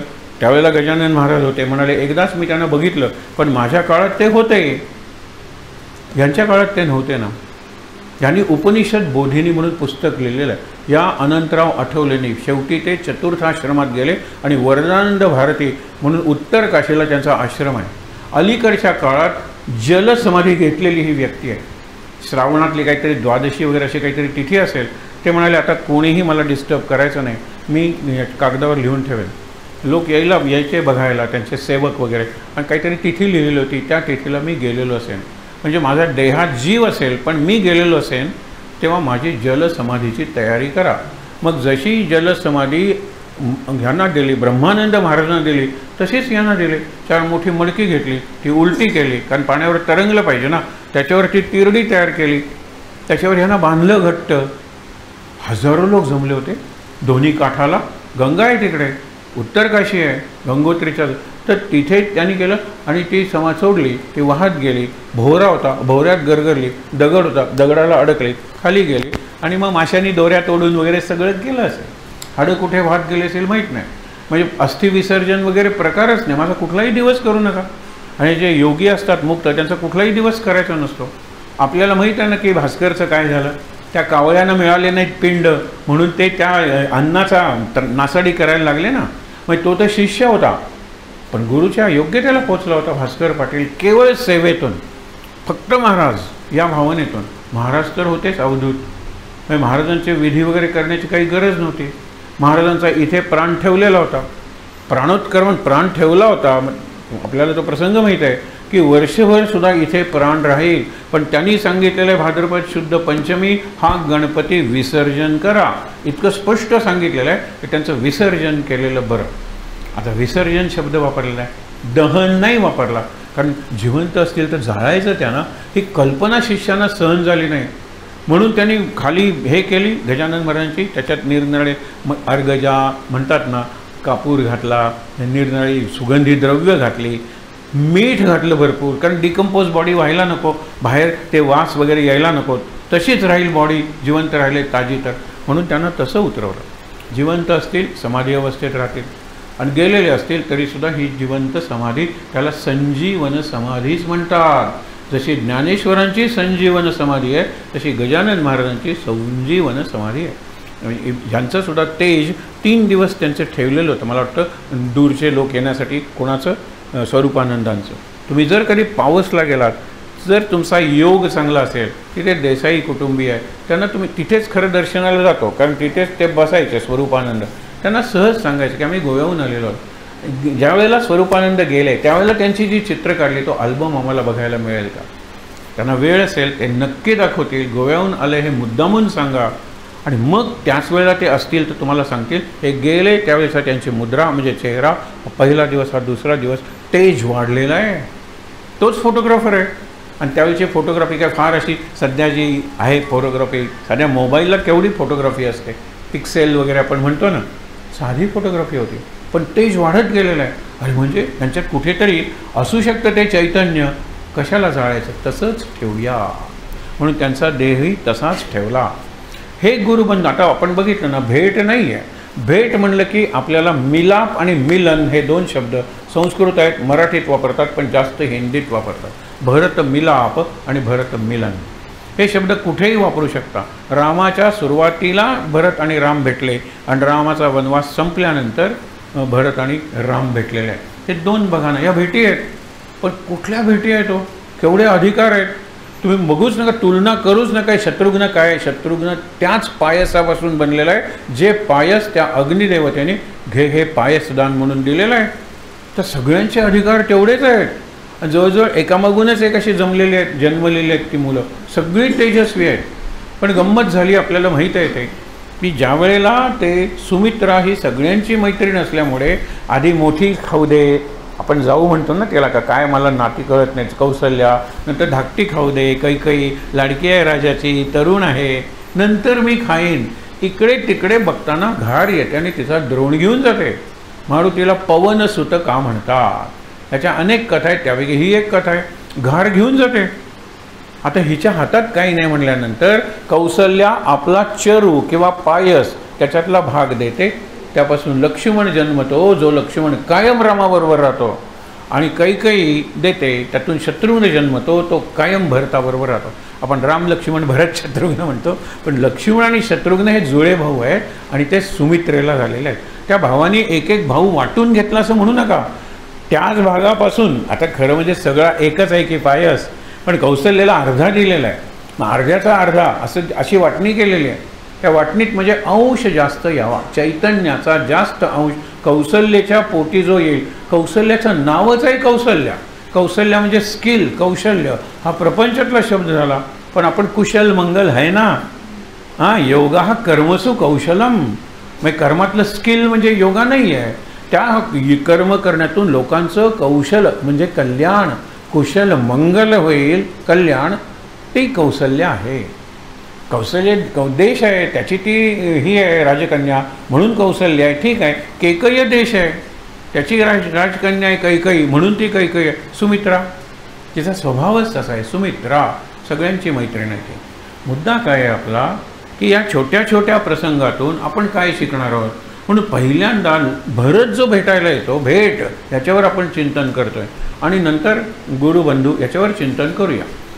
तर पहिली जी भेट आहे त्याला तुम्ही मिलाप म्हणा, शेवटी मिलन म्हणूया. राम भरत मिलाप या नावाचे सिनेमा आहे, तो हा प्रसंग चित्रकूटाचा दाखवलेला आहे. तो भरत नसताना त्याला वनवासात जावं लागतं ना, ही दशरथाची योजना होती. पण नियतीची योजना आहे, त्याच्यासमोर राजाने कितीही वसिष्ठांनी सांगितलं, हे सांगितलं, काही उपयोग नाही त्याच्यापुढे. काय त्याची योजना होती लक्षात ठेवा. दशरथाची योजना होती की मला शाप मिळालेला आहे श्रावण बाळाच्या. हे श्रावण बाळ मी तुम्हाला समजावं म्हणून म्हणतो, बाळ काय कावड घेऊन जाणार आहे आईचे, श्रावण कुमार तो आहे. श्रावण कवितेत पडला श्रावण बाळ, शर आला तो घेऊन आला काळ, तो बाळ झाला. तो कसला बाळ आहे, तो मोठा झालेला आहे, लग्नाच्या वयाचं झालेला आहे. म्हणून आई वडील परत परत सांगतात, आहे काय आम्हाला आंधळ्याना तू तीर्थयात्रेला नेतोयस, लग्न कर, नातवंड झाली तर आम्हाला जास्त बरं वाटेल. बघा गंमत. तो म्हणतो नाही, मी संकल्प केलेला आहे, तुम्हाला माझ्या डोळ्यातून मी तुम्हाला दर्शन घडवेन, निरनिराळे तीर्थ, माझ्या कानातून मी तुम्हाला तिथलं श्रवण घडवेन, माझ्या तोंडातून मी तिथलं वर्णन करेन. आणि हेच की दर्शन, श्रवण आणि वर्णन हेच खरं आहे की नाही. तीर्थक्षेत्राचं दर्शन, विचार करा, हे मी तुम्हाला घडवेन. तो त्याला मारला, दशरथाचा बाण लागला, मारला नाही. दशरथाने जनावराला मारला, तसाच कुणी मारला, आमच्या व्याधाने मारला. कोणाला? कृष्णाला. आणि तो म्हणतो मला हरण वाटलं रे, तुझे तळवे हे किती नाजूक आहेत, किती सुंदर आहेत, मला हरण वाटलं ते, म्हणून मारला. इकडे आला, हत्ती पाणी पितोय वाटलं, कारण तो बुडबुड बुडबुड आवाज आला ना त्याचा. तुम्हाला ती कथा सांगत नाही, शब्दवेधी बाण आहे हा. व्याधाचा बाण शब्दवेधी नाही, त्याला तिथे हरणाचं तोंडच दिसतं. कृष्ण म्हणतो, एक कथा सरित सागर वगैरे सारखी पुस्तकं आहेत, अशा पुस्तकात अशा निरनिराळ्या गोष्टी असतात की कोणाला तरी सांगितलं, ह्याला यशोदेला, की खीर केलेली आहेस ना, ती थंड होऊ दे, मी तिला मंतरतो आणि कृष्णाला त्यात टाकून दे, तो इतका अभेद्य होईल तर कुणी मारू शकणार नाही. ते म्हणले पण मीच मारेन की त्याला खिरीत टाकायचा, त्याला खीर जादूची आहे, अल्केमी आपण म्हणतो ना, तसं आहे ती. तर ती खीर ती काय करते, कृष्णाला पायाला धरते, पावलाला, आणि खिरीत बुडवून वर काढते. पाऊल त्याचं प्रेग्नेबल राहतं किंवा पेनेट्रेबल राहतं. कृष्ण वध्य बनतो फक्त पावलाला, बाकी त्याला सगळे अभेद्य केलेलं आहे. हे का गंमत बघा, छोट्या छोट्या गोष्टी आहेत. ॲशिलीज हिल म्हणून अशीच कथा ग्रीक त्यांचं ती मायथॉलॉजी आहे, ग्रीक मायथॉलॉजी खूप चांगली आहे, त्यातल्या कथा खूप मार्मिक आहेत. तिकडे त्या आईला सांगतो एक ऋषी येऊन की असं एक मी तयार केलेलं आहे रसायन, त्या रसायनात तुझ्या मुलाला टाक, कधी त्याला मरण येणार नाही. ती म्हणते मुलाला कसं टाकू, की त्याचा अंगठा धरते पायाचा आणि बाकी सगळं बुडवते, पायाचा अंगठा वर धरते. ॲशिलीज हिल म्हणतात त्याला, ॲशिली त्याचं नाव, आणि तो फक्त हिल, आणि तिथेच बाण लागून त्याला मृत्यू येतो. मृत्यू चुकत नाही हो. दशरथाने छान योजना केली. शाप काय आहे, की माझा मुलगा माझ्यापासून दूर जाईल कोणत्याही कारणानं, आणि दूर गेल्यानंतर मी त्याचं नाव घेत, त्याचा विरह किंवा वियोग सहन न झाल्यामुळे छाती बडवत माझ्या मुलाचं नाव घेत मरेन. जसं आम्ही आमच्या मुलाचं नाव घेत श्रावणा श्रावणा श्रावणा म्हणून त्याचे आईवडील मेले, तसाच तू मरशील. याने बुद्धीनं काय चालवलं की वियोग व्हायचाच असेल तर मी अरण्यात जातो, राम नको. त्यावेळेला रामाचा वियोग नको, मी रामापासून दूर जातो, रामाला अयोध्येचा राजा बनवूया. म्हणून येऊ राज्याभिषेक झाल्यानंतर पुढच्याच आठवड्यात राज्याभिषेकाचा प्लॅन होता. कारण का, की भरत आला आणि शत्रुघ्नाला त्यांच्या मामाच्या गावी म्हणजे कैकेयी देश जो लांब होता अयोध्येपासून पाठवलं होतं. सगळ्या राजांना आमंत्रणं पाठवली होती, सोडून कैकेयाधिपती कैकेयाला नाही पाठवलं. युधाजित हा भाऊ आहे कैकेयीचा, आमंत्रणच पाठवलं नाही. कारण का, की मग आल्यानंतर भरत हा प्रॉब्लेम येणारच ना. कारण कैकेयीला लग्नापूर्वी तिच्या पित्याला वचन दिलेलं आहे की हिला जो मूल होईल मुलगा, कारण दुसऱ्या राणीला झाला, समजा तो आधी झाला तरी तो राज्यावर बसणार नाही, हिचा मुलगा राज्यावर बसेल असं वचन देऊन दशरथाला कैकई मिळालेली आहे. वचनबद्ध आहे तो. आपल्याला बाकीचे वर वगैरे नंतर आठवतात, हे मंथरेला माहीत आहे ना, कैकईलाही माहीत आहे. माझं लग्न झालं ते या अटीवर झालं. मागे तुम्हाला सहज सांगितलं होतं, ऐका, की स्वयंवर नावाचा जो प्रकार आहे ना, तो स्वयंवरसुद्धा तेजस्वी स्त्रियांची स्वयंवर, त्याला एक अट असते, एक राज्य शुल्क. शुल्क म्हणजे प्राईस, म्हणजे राज्याच्या बदल्यात मी माझी मुलगी देतो. सत्यवती, तिचा तो दाशरा आहे, त्यांनी शंतनूला सांगितलं, हिचा मुलगा जर राज्यावर बसणार असेल तर मी तुलाही देतो. तर ती मत्स्यगंधा आहे ना, ती साधी कोळी नाही ना, शंतनूला आवडलेली आहे. तो म्हणतो, मी ह्याच्यावर कसा अन्याय करू? कशावर? भीष्मावर नाही करणार अन्याय. पण भीष्मच जातात आणि प्रतिज्ञा करतात ना, मी लग्न करणार नाही म्हणून मला मुलं होणार नाहीत, आणि मुख्य म्हणजे मी स्वतः कधी बसणार नाही राज्यावर, तू कर लग्न माझ्या पित्याशी. म्हणून मुलांनी आपल्या आईवडिलांचं लग्न लावून दिल्याची पहिलीच घटना आहे. व्यासांच्या प्रतिभेला ती सुचली. हल्ली मुलं 25 वर्ष झाली लग्नाला की कुठून अमेरिकेहून वगैरे येऊन नवीन लग्न लावून देतात. आणि त्याला काय तत्त्वज्ञान, बाबा आई तुमच्या लग्नात आम्ही नव्हतो, नाही का? काय फक्त इव्हेंट पाहिजे, फक्त सेल्फी पॉईंट पाहिजे, फोटो ऑपॉर्च्युनिटी पाहिजे. यातून बाहेर निघूया, आपण तरी निघूया. निदान लागले नयन पहिलं तो गे काऊ कोकत आहे, छंद्या छाया बिभविती हृदया देवा. उत्तरायणात मी पोचलेलो आहे. अशी इथली माझ्यासारखी काही मंडळी आहेत, त्यांनी तरी ठरवलं पाहिजे ना, हा क्षण मी जिवंत आहे महाराज धन्यवाद, हा क्षण मी आनंदात आहे गजानन महाराज धन्यवाद, या क्षणी मी मुक्तीचा अनुभव घेतोय धन्यवाद सद्गुरू, या क्षणी मी समाधीचा आनंद घेतोय महाराज सद्गुरू गजानन महाराज, सगळ्यांना धन्यवाद. का नाही म्हणायचं? का नाही म्हणायचं? काय अवघड आहे? आणि हे लहानपणी जर सुरू केलं, तरुणपणी. आमची बस जरा उशिरा आम्हाला मिळाली. आधी सगळ्या बसेस चुकला होता. लग्न झालं, पहिली बस चुकली, शिकलो, पहिली बस चुकली, चांगला शिकलो, तीही बस चुकली. कुठे तुकाराम शिकले होते? कल्पना करा. त्यांचं जे आपण म्हणतो की अगदी पूर्णपणे शुद्ध असं काव्य आहे संतांचं, म्हणून शतकानुशतकं टिकलं.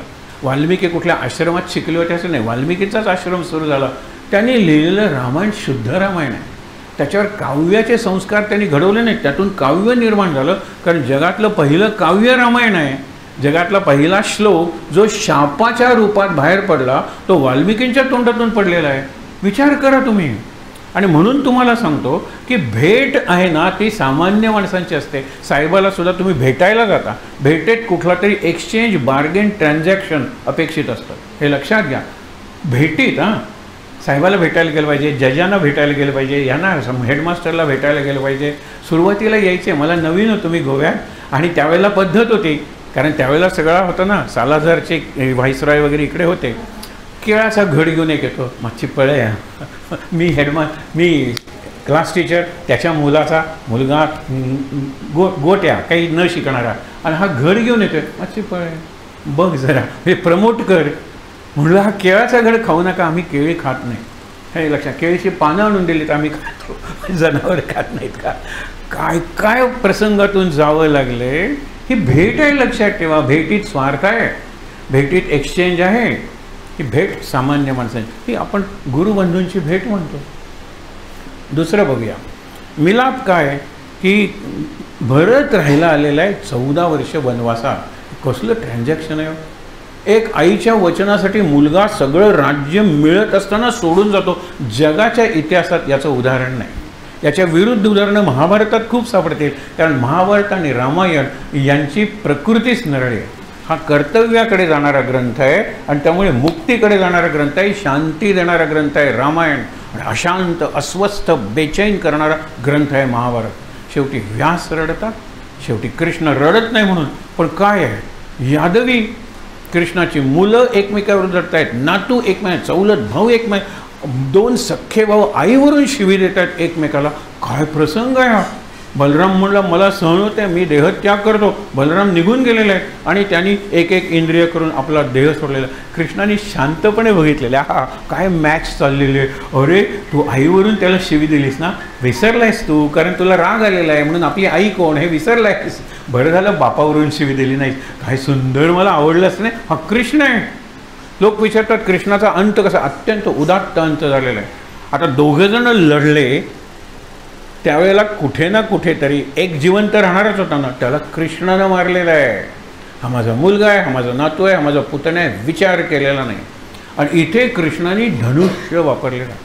तो शारंग पाणी आहे ना, धनुष्य, आपण शंख चक्र चाप बाण म्हणतो, चाप म्हणजे धनुष्य बाण वापर केलेला आहे. सुदर्शन चक्र नाही वापरलं, गरज नव्हती. मूर्ख दरिद्री अशी ती मुलं स्वभावाने. हे व्यसनी प्रचंड, जुगार प्रचंड व्यसन.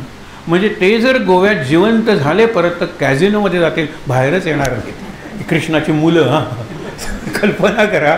मी का सांगतो, कृष्णाच्या एकाही मुलाने काहीतरी दिव्य भव्य उदात्त केलं आहे असं उदाहरण नाही. तो साम वगैरे दिसायला चिकणा होता, त्यांनी ऋषींचा शाप ओढवून घेतला आणि त्यामुळे ही सगळी यादवी झाली. प्रद्युम्न मदनासारखा सुंदर नाही, तो मदनाचा अवतार होता, रती घेऊन गेला असेल कुठेतरी. काय केलं कृष्णाच्या एका तरी मुलाने? कृष्णाला 80 मुलं होती ऑन रेकॉर्ड. नावं पाहिजे असतील, गुगल अंकल, मी त्यांना अंकल म्हणतो, आणि यूट्यूबला आंटी म्हणतो, गुगलला तुम्ही गुरु म्हणा, गुगल टीचर म्हणा. नाही, मी त्यांना अंकल आंटी म्हणतो. आणि बऱ्याच वेळेला पूर्वी गुलुगुलू गप्पा मारायच्या, आता आम्ही गुगलू गुगलू गप्पा मारतो. सुंदर, किती माहिती मिळते हो त्याच्यात, खरी खोटी नाही. गुगलमध्ये रेफरन्सेस असतात, लास्ट एडिटेड म्हणून डेट असते, ऑथेंटिक असण्यासाठी रेफरन्स. व्हॉट्सॲप युनिव्हर्सिटी मात्र तुम्ही ग्रेट आहात, काय सहन करता, बापरे. गुड मॉर्निंग मेसेजेस तुम्ही सहन करता ना, तुमच्या सहनशीलतेला सलाम. खरं सांगतो तुम्हाला, अरे बापरे, त्याला उत्तरं देता, नवीन पाठवता, खरं ग्रेट आहेत. महाराजांनी सुद्धा असं केलं नाही हो, महाराजांपेक्षा सुपर होता. पण विचार करा, अशा शब्दात आणि भाषेत सांगूनही वाक्य पूर्ण करू नकोच करायला, कितीदा पूर्ण केलंय. ठीक आहे, तो भरत आलाय पहिल्यांदा, राज्यच तू घे रे, मी वल्कल आणलेली आहे ती मी घालतो, मी मुकुट पालखीतून आणलेलं आहे, रामा तो तू घाल, आणि इथूनच तुझा राज्याकडचा प्रवास सुरू होते. ही रामाची आणि भरताची भेट आहे, दर्शन नाही आहे, भेट आहे. 14 वर्ष संपली. 14 वर्ष संपल्यानंतर तुझी पावलं आधी अयोध्येत पडतील आणि माझी नंतर पडतील, आणि मी कधी सिंहासनावर बसणार नाही, हे शेवटपर्यंत भरताने पाळलेलं आहे. रामाला राज्याभिषेक झाल्यानंतर सगळेजण म्हणाले, अर्थातच आता भरताला येऊ राज्याभिषेक करूया. आपण म्हणतो ना, किंग इज डेड, गेलेत, लॉंग लिव्ह द किंग, नवीन राजा आलेला आहे. भरत म्हणतो नाही म्हणजे नाही, आईचा कोणतंही स्वप्न किंवा शब्द मला खरा करायचा नाही. माता न तू वैरिणी, तू राक्षसी नाहीस. एकच गोष्ट तू चांगली केलीस की तुझ्या पोटी जन्माला आलो म्हणून राम मला भाऊ मिळाला. काय सुंदर त्याचे विचार आहेत. लक्षात, एकच गोष्ट, पण मी तुझं काहीच होऊ देणार नाही. लक्ष्मणाला यौ राज्याभिषेक केलेला आहे. हे मी का सांगतोय, दोघांच्याही भेटीच सांगितलेलं आहे. पण ज्यावेळेला 14 वर्ष डोक्यावरून पादुका आणून त्या पादुकांच्या प्रेरणेने, साक्षीनं, इच्छेनं राज्य करून राज्याचं वैभव 10 पटीनं वाढवून भरत परत करतो. आता दर्शनायोग्य झालेलं आहे भरत. आता भरताचं दर्शन, एक भेट आहे, वासुदेवानंद सरस्वती आणि गजानन महाराज. त्याला भेट म्हणायचं का दर्शन म्हणायचं? गुरुबंधूच आहेत ना, दोघांची गुरु निराळे, पण सद्गुरू एकच आहेत की अवघे मिळून एक झाले देहातीत वस्तू. कुठलेही सद्गुरू दोन नाही आहेत बघा.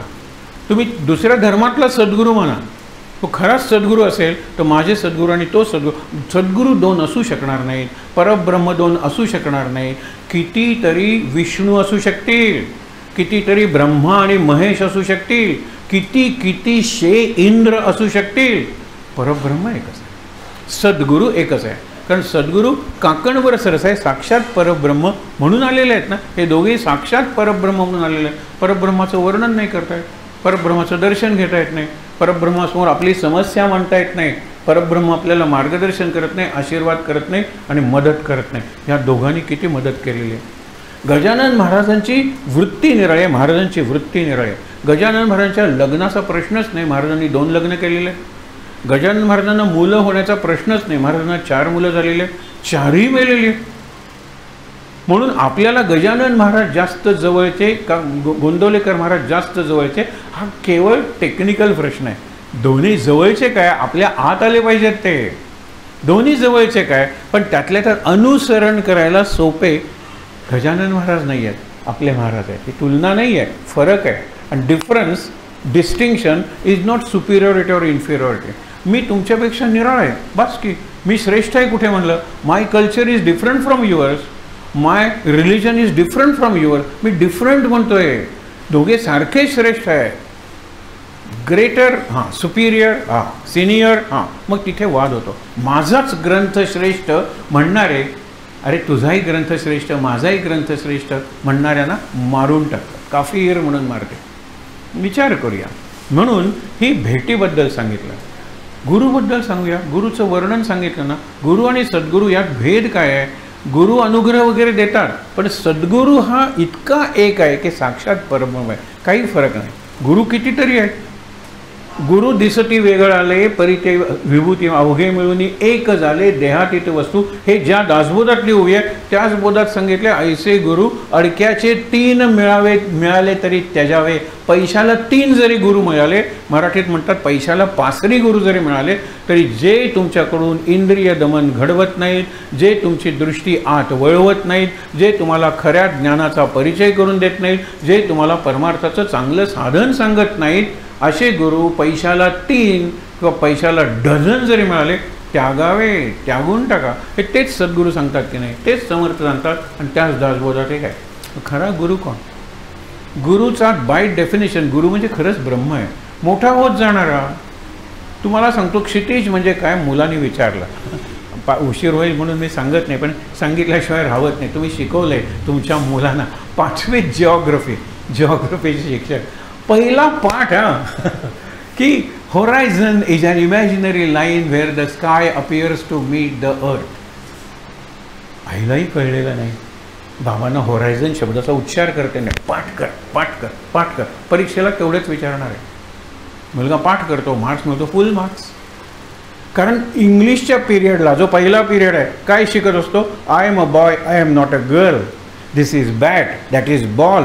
हे इंग्लिशच्या पिरियडात शिकणारा. दुसरा पिरियड जिओग्राफीचा शिक्षक येतो. Horizon is an imaginary line where the sky appears to meet the earth. काय कळलं त्या मुलाला? ओ, मुलांनी थोबाडीत मारली पाहिजे, शिक्षकांनी मारली पाहिजे, हेडमास्टरने मारली, शिक्षण संचालकांनी ती भयंकर संस्था NCERT म्हणून होती की ज्यांची पुस्तकं काय ते सायन्सचा 3रा पिरियड हो, नर्व्हस सिस्टम. पहिला टॉपिक 5वीला नर्व्हस सिस्टम. शिक्षक नर्व्हस व्हायचा नाही, कारण शिकवायचंच काही नाही. मुलांनो NERVOUS नर्व्हस. आणि मुला इंग्रजीत काय शिकतोय? GIRL girl, BOY boy, APPLE Apple. हे इंग्रजीत शिकतोय. तेवढी इंग्रजीची लेव्हल आहे त्याची. आणि ही इंग्रजीची लेव्हल असतात. फक्त गोव्यात हे घडत होतं, फक्त गोव्यात.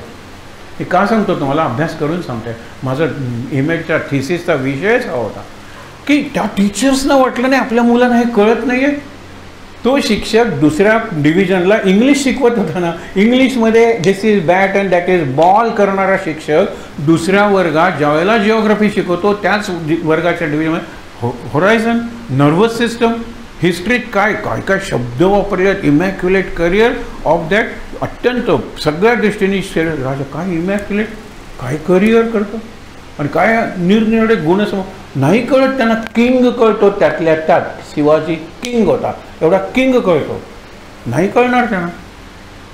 हिस्ट्रीची पुस्तकं, जिओग्राफीची पुस्तकं. आम्ही पहिला प्रयोग केला म्हणून पुस्तकं आणू नका म्हणून सांगितलं आणि अगदी बारकी बॅग आणली. सहज गंमत म्हणून सांगतो, गुरु म्हणजे काय उदाहरण देण्यासाठी. अगदी बारकी बॅग. आणि शेजारच्या शाळेतली मुलं 5-5 किलोच्या बॅगा घेऊन पुढे हमाल होणार त्याची पूर्वतयारी अशा याच्यात येत होते. इयत्ता 5वीला आमची मुलं ताठ येत होते. पालकांनी मीटिंगला तक्रार केली, आपल्या शाळेत काही शिकवतच नाही का? कारण का तिकडे डिक्शनरी आणायला सांगतात, ॲटलस आणायला सांगतात. आम्ही काहीच येऊ नका, फुलपाखरासारखी या सांगतो.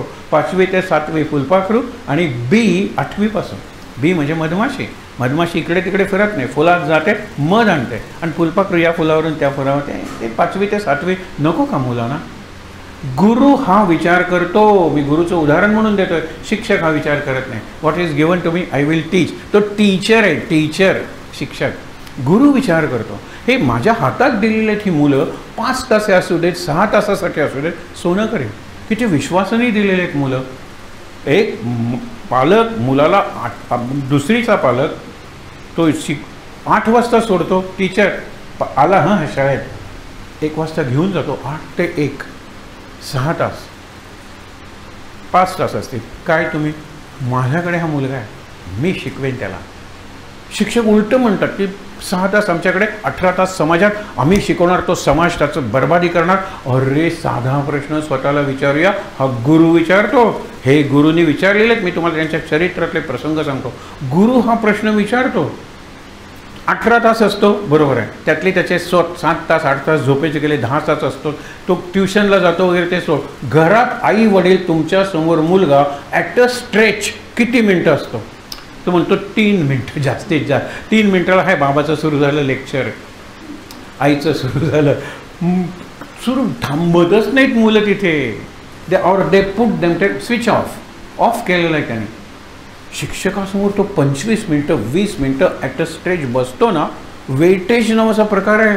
आई वडिलांच्या समोर एकही मिनिट न दिसणारी मुलं, न बसणारी मुलं, आई वडिलांचं कानाने सुद्धा न ऐकणारी मुलं 20-20 मिनटं ॲट अ स्ट्रेच तुमच्या समोर आहे, शिक्षकांच्या समोर. काय 18 तासाचं गणित सांगता तुम्ही? काढा ना तुम्ही, वेटेज म्हणतात त्याला ते. अरे प्रचंड वेळ मुलं शिक्षकांच्याकडे असतात, मुलं शाळेत असतात, पण काही करायचंच नाही म्हणल्यानंतर काय मजा आहे? जाऊ दे, तो विषय नको म्हणणार. म्हणून गुरु म्हणताना शिक्षक विसरा. ही पहिली, हे शिक्षक नाही आहे, हे गुरु आहे. सद्गुरू एकच असतो, तुम्हाला सांगितलं. आता ह्यांच्यात गुरूंचे प्रसंग आहेत. वासुदेवानंद सरस्वती दत्त संप्रदाय, म्हणजे त्यांची अवधूत अशी ती परंपरा आहे. पण आपले गजानन महाराज हे स्वतः अवधूत असले तरी त्यांची गुरु परंपरा कुठली? गजाननचा गुरु माहीत नाही आहे. दोघं जण येतात, तो सगळा प्रसंग सांगत नाही, आपल्याला माहीत आहे. हा माझा गुरु आहे, त्याचं कडक सोळ असतं, रस्त्यात चिंधी दिसता कामा नये. बिचारे शेगावकर चिंध्या काढतायत, त्यानिमित्ताने रस्ते स्वच्छ झाले.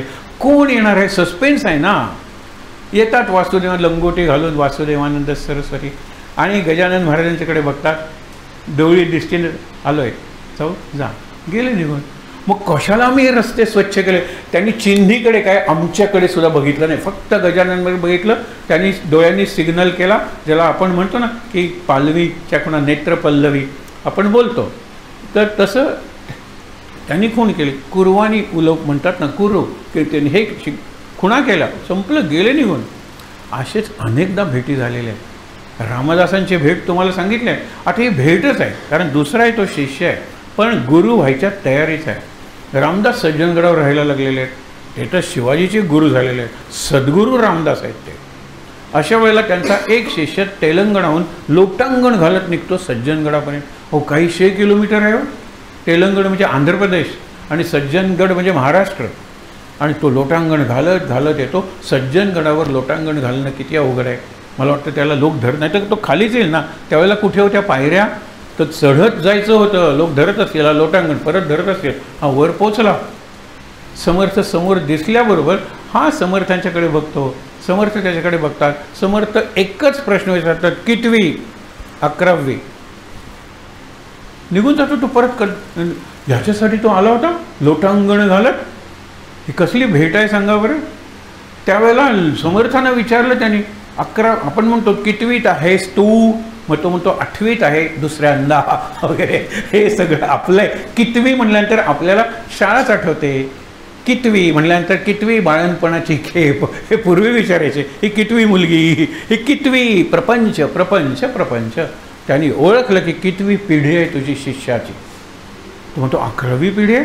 समर्थ जिवंत असताना समर्थांचा कल्याण, कल्याणाचा तो, त्याचा तो, त्याचा तो, अशी 11 पिढ्या तो शिष्य होता. त्याच्यात एवढं त्याला समर्थांचं प्रेम, आपली सद्गुरू माऊली, मूळ सद्गुरू माऊली, म्हणून तो लोटांगण घालत आला. त्यांनी स्पर्शही केला नाही त्यांच्या पायाला. नुसतं बघितलं, कितवी? 11वी. तथास्तु. हा निघून गेला. 11वी पिढी आहे ना, म्हणजे 11 गुरु आहेत ना, जे तुला माझा विचार पोचवत आले. ठीक आहे, तू सद्गुरू किंवा तू गुरु बनू शकतोस, एवढा त्याचा अर्थ होता. म्हणून गुरु आणि बंधू. बंधू म्हणजे भाऊ नाही, संस्कृतमध्ये बंधू म्हणजे मित्र. तूच तुझा शत्रू आहेस, त्याला रिपू शब्द वापरला आहे गीतेत, आणि तूच तुझा मित्र आहेस, त्याला बंधू शब्द वापरला आहे. गुरु बंधू मुले नातू, दोन्ही सैन्यात सारखे. गुरु बंधू म्हणजे भाऊ म्हणा, हा माझा चुलत बंधू भाऊ आहे. हे बंधू म्हणल्यानंतर काय येतं हो त्याच्यात? जो बंधू रक्ताच्या नाताचा आहे, तो संधी मिळाल्यावर मला कोर्टात खेचणार आहे प्रॉपर्टीसाठी. हा कसला बंधू? जो बंधू आहेत दोघं जण भांडतात आणि एकाच घरात दोन चुली घालतात, चुलत झाले ना, हा माझा चुलता तो माझा चुलता, गेले चुलीत. हे कसलं नातं हो, हे कसले बंधू आहेत. आणि म्हणायचं blood is thicker than water. विसरा, blood was never thicker than water.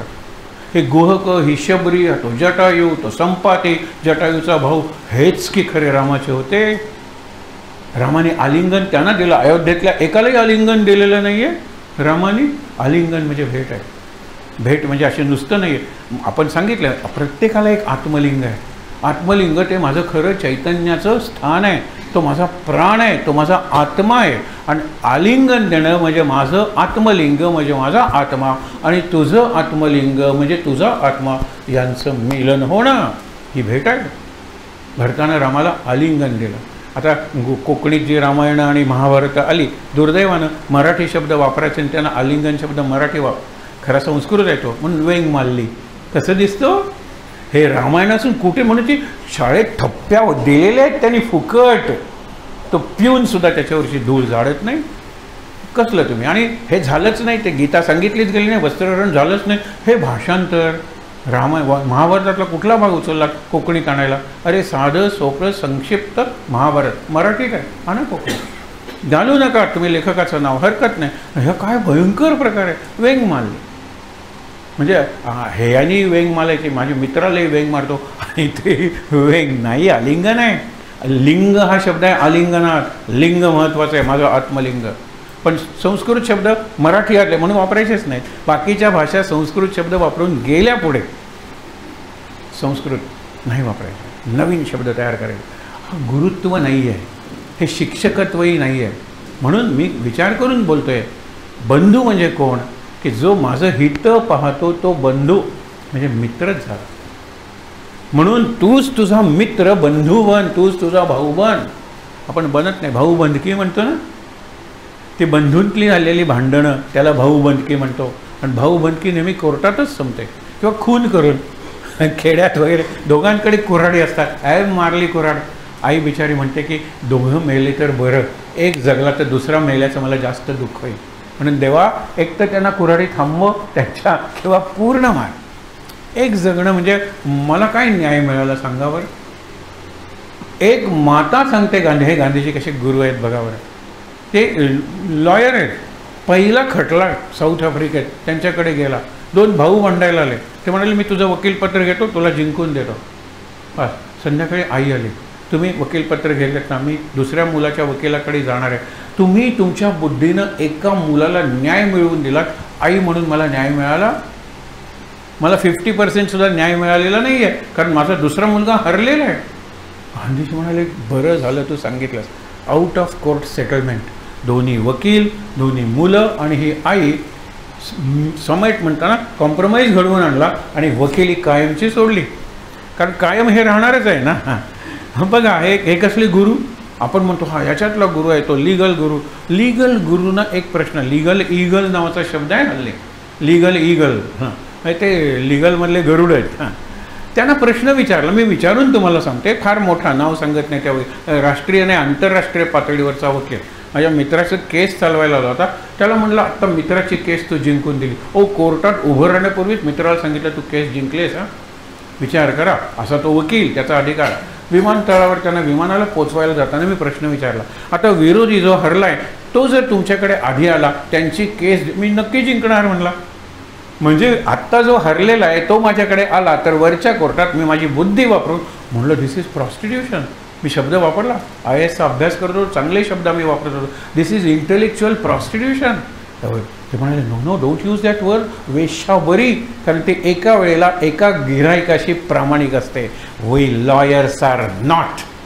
याच्याकडूनही पैसे घेतो, त्याच्याकडूनही पैसे, त्यालाही पैसे देतो. We are not loyal to any party. आणि मला खांद्यावर हात ठेवून त्यांनी सांगितलं काही शिक पण वकील होऊ नकोस, कारण युअर कॉन्शियन्स इज अलाइव्ह. तुझी जी सदसद विवेक बुद्धी आहे ती कायम ठेव, ती मारल्याशिवाय वकील होताच येत नाही. कसले गुरु हे सांगा बरं. त्यांच्या क्षेत्रातले ते गुरु नाही, ते सिनियर टीचर्स आहेत. गुरु तोच की जो मुक्त करतो, विद्या तीच जी मुक्त करते, ज्ञान तेच जे मुक्त करतं. कधी कैवल्य शब्द वापरलाय, कधी मुक्ती शब्द वापरलाय. बघा ते सगळे बंधू आहेत। आता या दोघांच्या चरित्रातले प्रसंग बघूया। महाराज आणि गजानन महाराज एकदाही भेटले नाही, भेटल्याचा उल्लेख नाही आहे। साईबाबा वगैरे तर काय गजानन महाराजांच्याच कडे होते, आपल्याला ते प्रसंग माहीत आहे। साईबाबांचं चरित्र जरी लिहिलं नाही तरी साईबाबांवर प्रवचन करून दासगणू महाराज जे महाराजांना भेटल्याचा उल्लेख नाही आहे, पण ते दासगणू साईबाबांना भेटत होते। गजानन महाराज वगैरे आहेत ना, दासगणू महाराज त्यांना भेटले का माहीत नाही, पण गजानन महाराजांचं चरित्र त्यांनी जे भक्त कल्पतरू किंवा भक्तविलास अशी नावं आहेत, 3 ग्रंथ लिहिलेत। त्याच्यात अलीकडच्या काळातल्या भक्तांचे चरित्र लिहिले, त्याच्यात महाराजांचं सुद्धा 15-20 पानांचं चरित्र आहे। पांगारकरांनी चरित्र लिहिले अलीकडच्या काळातील, ती चरित्रसुद्धा अशीच आहेत, त्याच्यात सगळ्या संतांचे चरित्र आहे। साईबाबांच्या याच्यात नावं इतर संतांची येतात, महाराजांचं नाव कुठल्याही ग्रंथात येत नाही। हा मला व्यक्तिशः महाराजांचा विजय वाटतो। इतकी त्यांची योग्यता असूनसुद्धा उत्तर भारतात गेले, कान फाटे आहे, महाराजांचा एक कान फाटलेलाच होता, डावा, मुद्दामून बघा डावा कान लोंबतोय त्यांचा, ती बाळी होती रिंग सोन्याची, तो भिकारी निघेना, काहीतरी दे हो, त्यांनी ओढून काढली, तो कान फाटला, तो कायमच राहिला। कानफाट्या हा योग्यांचा एक पंथ आहे, कानफाटी योगी, त्याला म्हणायचं मी कानफाटी जोगी, कोणालाच सांगितलं नाही आपलं नाव, म्हणजे गावाचं नाव काही नाही। उकडे आला की मी दख्खन का संन्यासी आहे, मी उत्तर का संन्यासी आहे, एवढंच सांगत होते। त्यामुळे ते माहीत नव्हते कोणाला। त्यांच्या समकालीनांच्या चरित्रात महाराजांचा उल्लेख जवळजवळ येत नाही। महाराजांनी ज्या वेळेला निरनिराळ्या संतांना भेटले त्यावेळेला महाराज स्वतः गुरु झालेले नव्हते। आता मला एक प्रश्न तुम्हाला चिंतनासाठी विचारायचा आहे या प्रश्नाच्या संदर्भात। महाराज गुरु झालेच ना शेवटी, महाराज सद्गुरू झाले ना, मग महाराज गुरुची भेट घेत होते त्यावेळेला महाराज गुरु नव्हते का? महाराजांच्या गुरुत्वाचा अंश नव्हता का? शंकराचार्यांचं उदाहरण सांगतो की तिकडे सद्गुरू आहे किंवा गुरु आहे आणि इकडे शिष्य आहे। कॉन्टॅक्ट जर असेल तर प्रत्येक पावलाला शिष्य गुरुकडे जातो आहे, म्हणजे गुरुत्व त्याच्यात येतं आहे। ज्यावेळेला ते स्वामी समर्थांकडे आपले महाराज जातात त्यावेळेला स्वामी समर्थ म्हणतात माझ्या बाळा ये, माझ्याकडे तुझं काम नाही पण तुझं काम होणार आहे। दुसरे सांगतात की तुझ्या डोळ्यात बघितल्यानंतर तू मुक्त होणार आहेस असं मला वाटतं, काही हरकत नाही। माणिक प्रभू बोलतात, सगळे त्या काळचे संत ज्यांची नावं एकमेकाच्या चरित्रात आलेले आहेत त्यांना महाराज भेटलेले आहेत, पण केव्हा? गुरु होण्यापूर्वी। त्यांचा गुरु तुकाई चैतन्य, त्याच्या आधी 2 वर्ष महाराजांनी मला विचाराल तर डझनावर, निदान 1-2 डझन गुरु, 20-25 सद्गुरू, त्यांचं असे 1-2 म्हणतच नाही, कारण ते सगळे एक असतात। पण जिथे माझं डिपॉझिट आहे तिथेच माझी विड्रॉल आहे, ज्या गुरुकडे माझं संचित आहे तिथेच मी विड्रॉ करणार आहे। म्हणून माझं संचित तुकाई चैतन्यांच्याकडे होतं। गजानन महाराजांना गुरुच नाही आहे, ते स्वतः स्वयंभू गुरु आहेत। मग महाराज स्वयंभू गुरु नाहीत का? इज महाराज मेड गुरु आणि गजानन महाराज इज बॉर्न गुरु? नाही आहे। ज्यावेळेला तुम्ही गुरुत्वाच्या मार्गाला अनेक जण लागतात, एखादाच, ही जी पेटी तुम्हाला मगाशी सांगितली की तात्यासाहेब केतकर उघडायचे, बोट ठेवायचे आणि ते बोट हालायचं, तसे शब्द त्यांच्या तोंडातून बाहेर पडायचे, काय वेगानं ते कॉईन फिरतं। तुम्ही त्यांची रेकॉर्डेड केलेली प्रवचनं ऐका, यूट्यूबवर मिळते। हा कसला आता श्रीकिंग साऊंड आहे, तो साऊंड त्या कॉईनचा आहे, जे कॉईन त्या काचेवर फिरतं, त्या काचेवर अ पासून अहापर्यंत आणि क पासून ज्ञ पर्यंत अक्षर लिहिले आहेत, 0 पासून 9 पर्यंत अंक लिहिलेले आहेत। याच्यात सगळं बोलता येतं की तुम्ही प्रश्न विचारलाय त्याचं काय वेगात फिरत असेल, आणि तो वेग त्या नाण्याचा अनावर, आणि ते शब्द महाराजांच्या तात्यासाहेब केतकरांच्या तोंडून नाही, महाराजांचीच वाणी आहे। हा सगळा प्रकार घडायचा। आणखीन दोघांना दिल्या होत्या ना, दोघांनी एकाने परत केली, एकाने परत केली नाही, कारण मला काही अनुभवच येत नाही, आणि अनुभव यायला लागला तर मी प्रपंचासाठी त्याचा वापर करेन। हे जिथे सांगितलं जायचं ती वास्तू तात्यासाहेब केतकरांची, एक फुलंही घेऊन येऊ नका, मुठभर तांदूळसुद्धा नको आणि एक अगरबत्तीचा पुडासुद्धा नको, काही नको। तुम्ही येताना जड होऊन या, जाताना हलके होऊन जा, बस। हे महाराजांचं केंद्र आहे, चैतन्योपासना केंद्र। आता मी हलका होऊन जात नाही म्हणजे माझा हेवीनेस एक तर एवढा आहे किंवा मला हलकं व्हायचं नाही, भीती वाटते मी उडत जर गोंदवल्याला पोचलो तर मला पणजीला जायचं आहे, परभणीला जायचं आहे, असं कसं, माझी मुलं आहेत, माझं हे आहे, माझं तो आहे, नको गोंदवले महाराज, हलकं करू नका, जडच ठेवा, जडच ठेवा। कोण महाराज म्हणणार, काय करणार आहे तुम्हाला? आतून तुम्ही सांगा मला बदला महाराज, मी बदलायला तयार आहे। खरंच बघा, तुम्ही देहाच्या पातळीवर बदलणार नाही आहात, प्रपंचातली कर्तव्य चालू ठेवणार आहात, पण तुम्ही अंतर्बाह्य बदलणार आहात. थोड्या अनुभवानं मी तुम्हाला सांगतो, ही सद्गुरूंची कृपा आहे. ही खरी सद्गुरूंची मला ज्या वेळेला भेट होते, मला म्हणजे आपल्यापैकी प्रत्येकाला ज्या वेळेला भेट होते, तेव्हा कुठेतरी असा चैतन्याचा स्पर्श आपल्याला जाणवला पाहिजे. एकदम एखादा विचार चांगला येऊन जातो. एखादा तुम्हाला सांगतो, तिसऱ्या बॉलला आऊट झालेला एका बॉलरला तो म्हणतो मला काही डिस्टर्ब करू नका, डू नॉट डिस्टर्ब बोर्ड लावतो आणि ते क्लिपिंग मला पाठवा, मी 3 बॉल खेळलेलो आहे, आऊट झालेलो आहे. मी स्वतःला 3 प्रश्न विचारणार आहे. Was that ball unplayable? म्हणजे जगातला कुठलाही खेळाडू खेळला नसता का? म्हणजे या बॉलला जगातला प्रत्येक बॅट्समन आऊट झाला असता का? पहिला प्रश्न. येस असेल तर ठीक आहे, माझी चूक झाली नाही. दुसरं, मी चांगला खेळू शकलो असतो, मी खेळलो नाही का? बरोबर का? तिसरं म्हणजे मी खरंच आऊट होतो का? बऱ्याच वेळेला तो आऊट दिला गेलेला आहे अंपायरनी. तो म्हटला मी शांतपणे का जात होतो? कारण बऱ्याच वेळेला मला माहीत असायचं मी आऊट आहे, पण अंपायर नॉट आऊट द्यायचा. त्याही वेळा होत्या की नाही? बऱ्याच वेळेला आऊट असून नॉट आऊट दिलं गेलो ते मी आठवायचो, ज्यावेळेला नॉट आऊट असून आऊट दिला गेलो.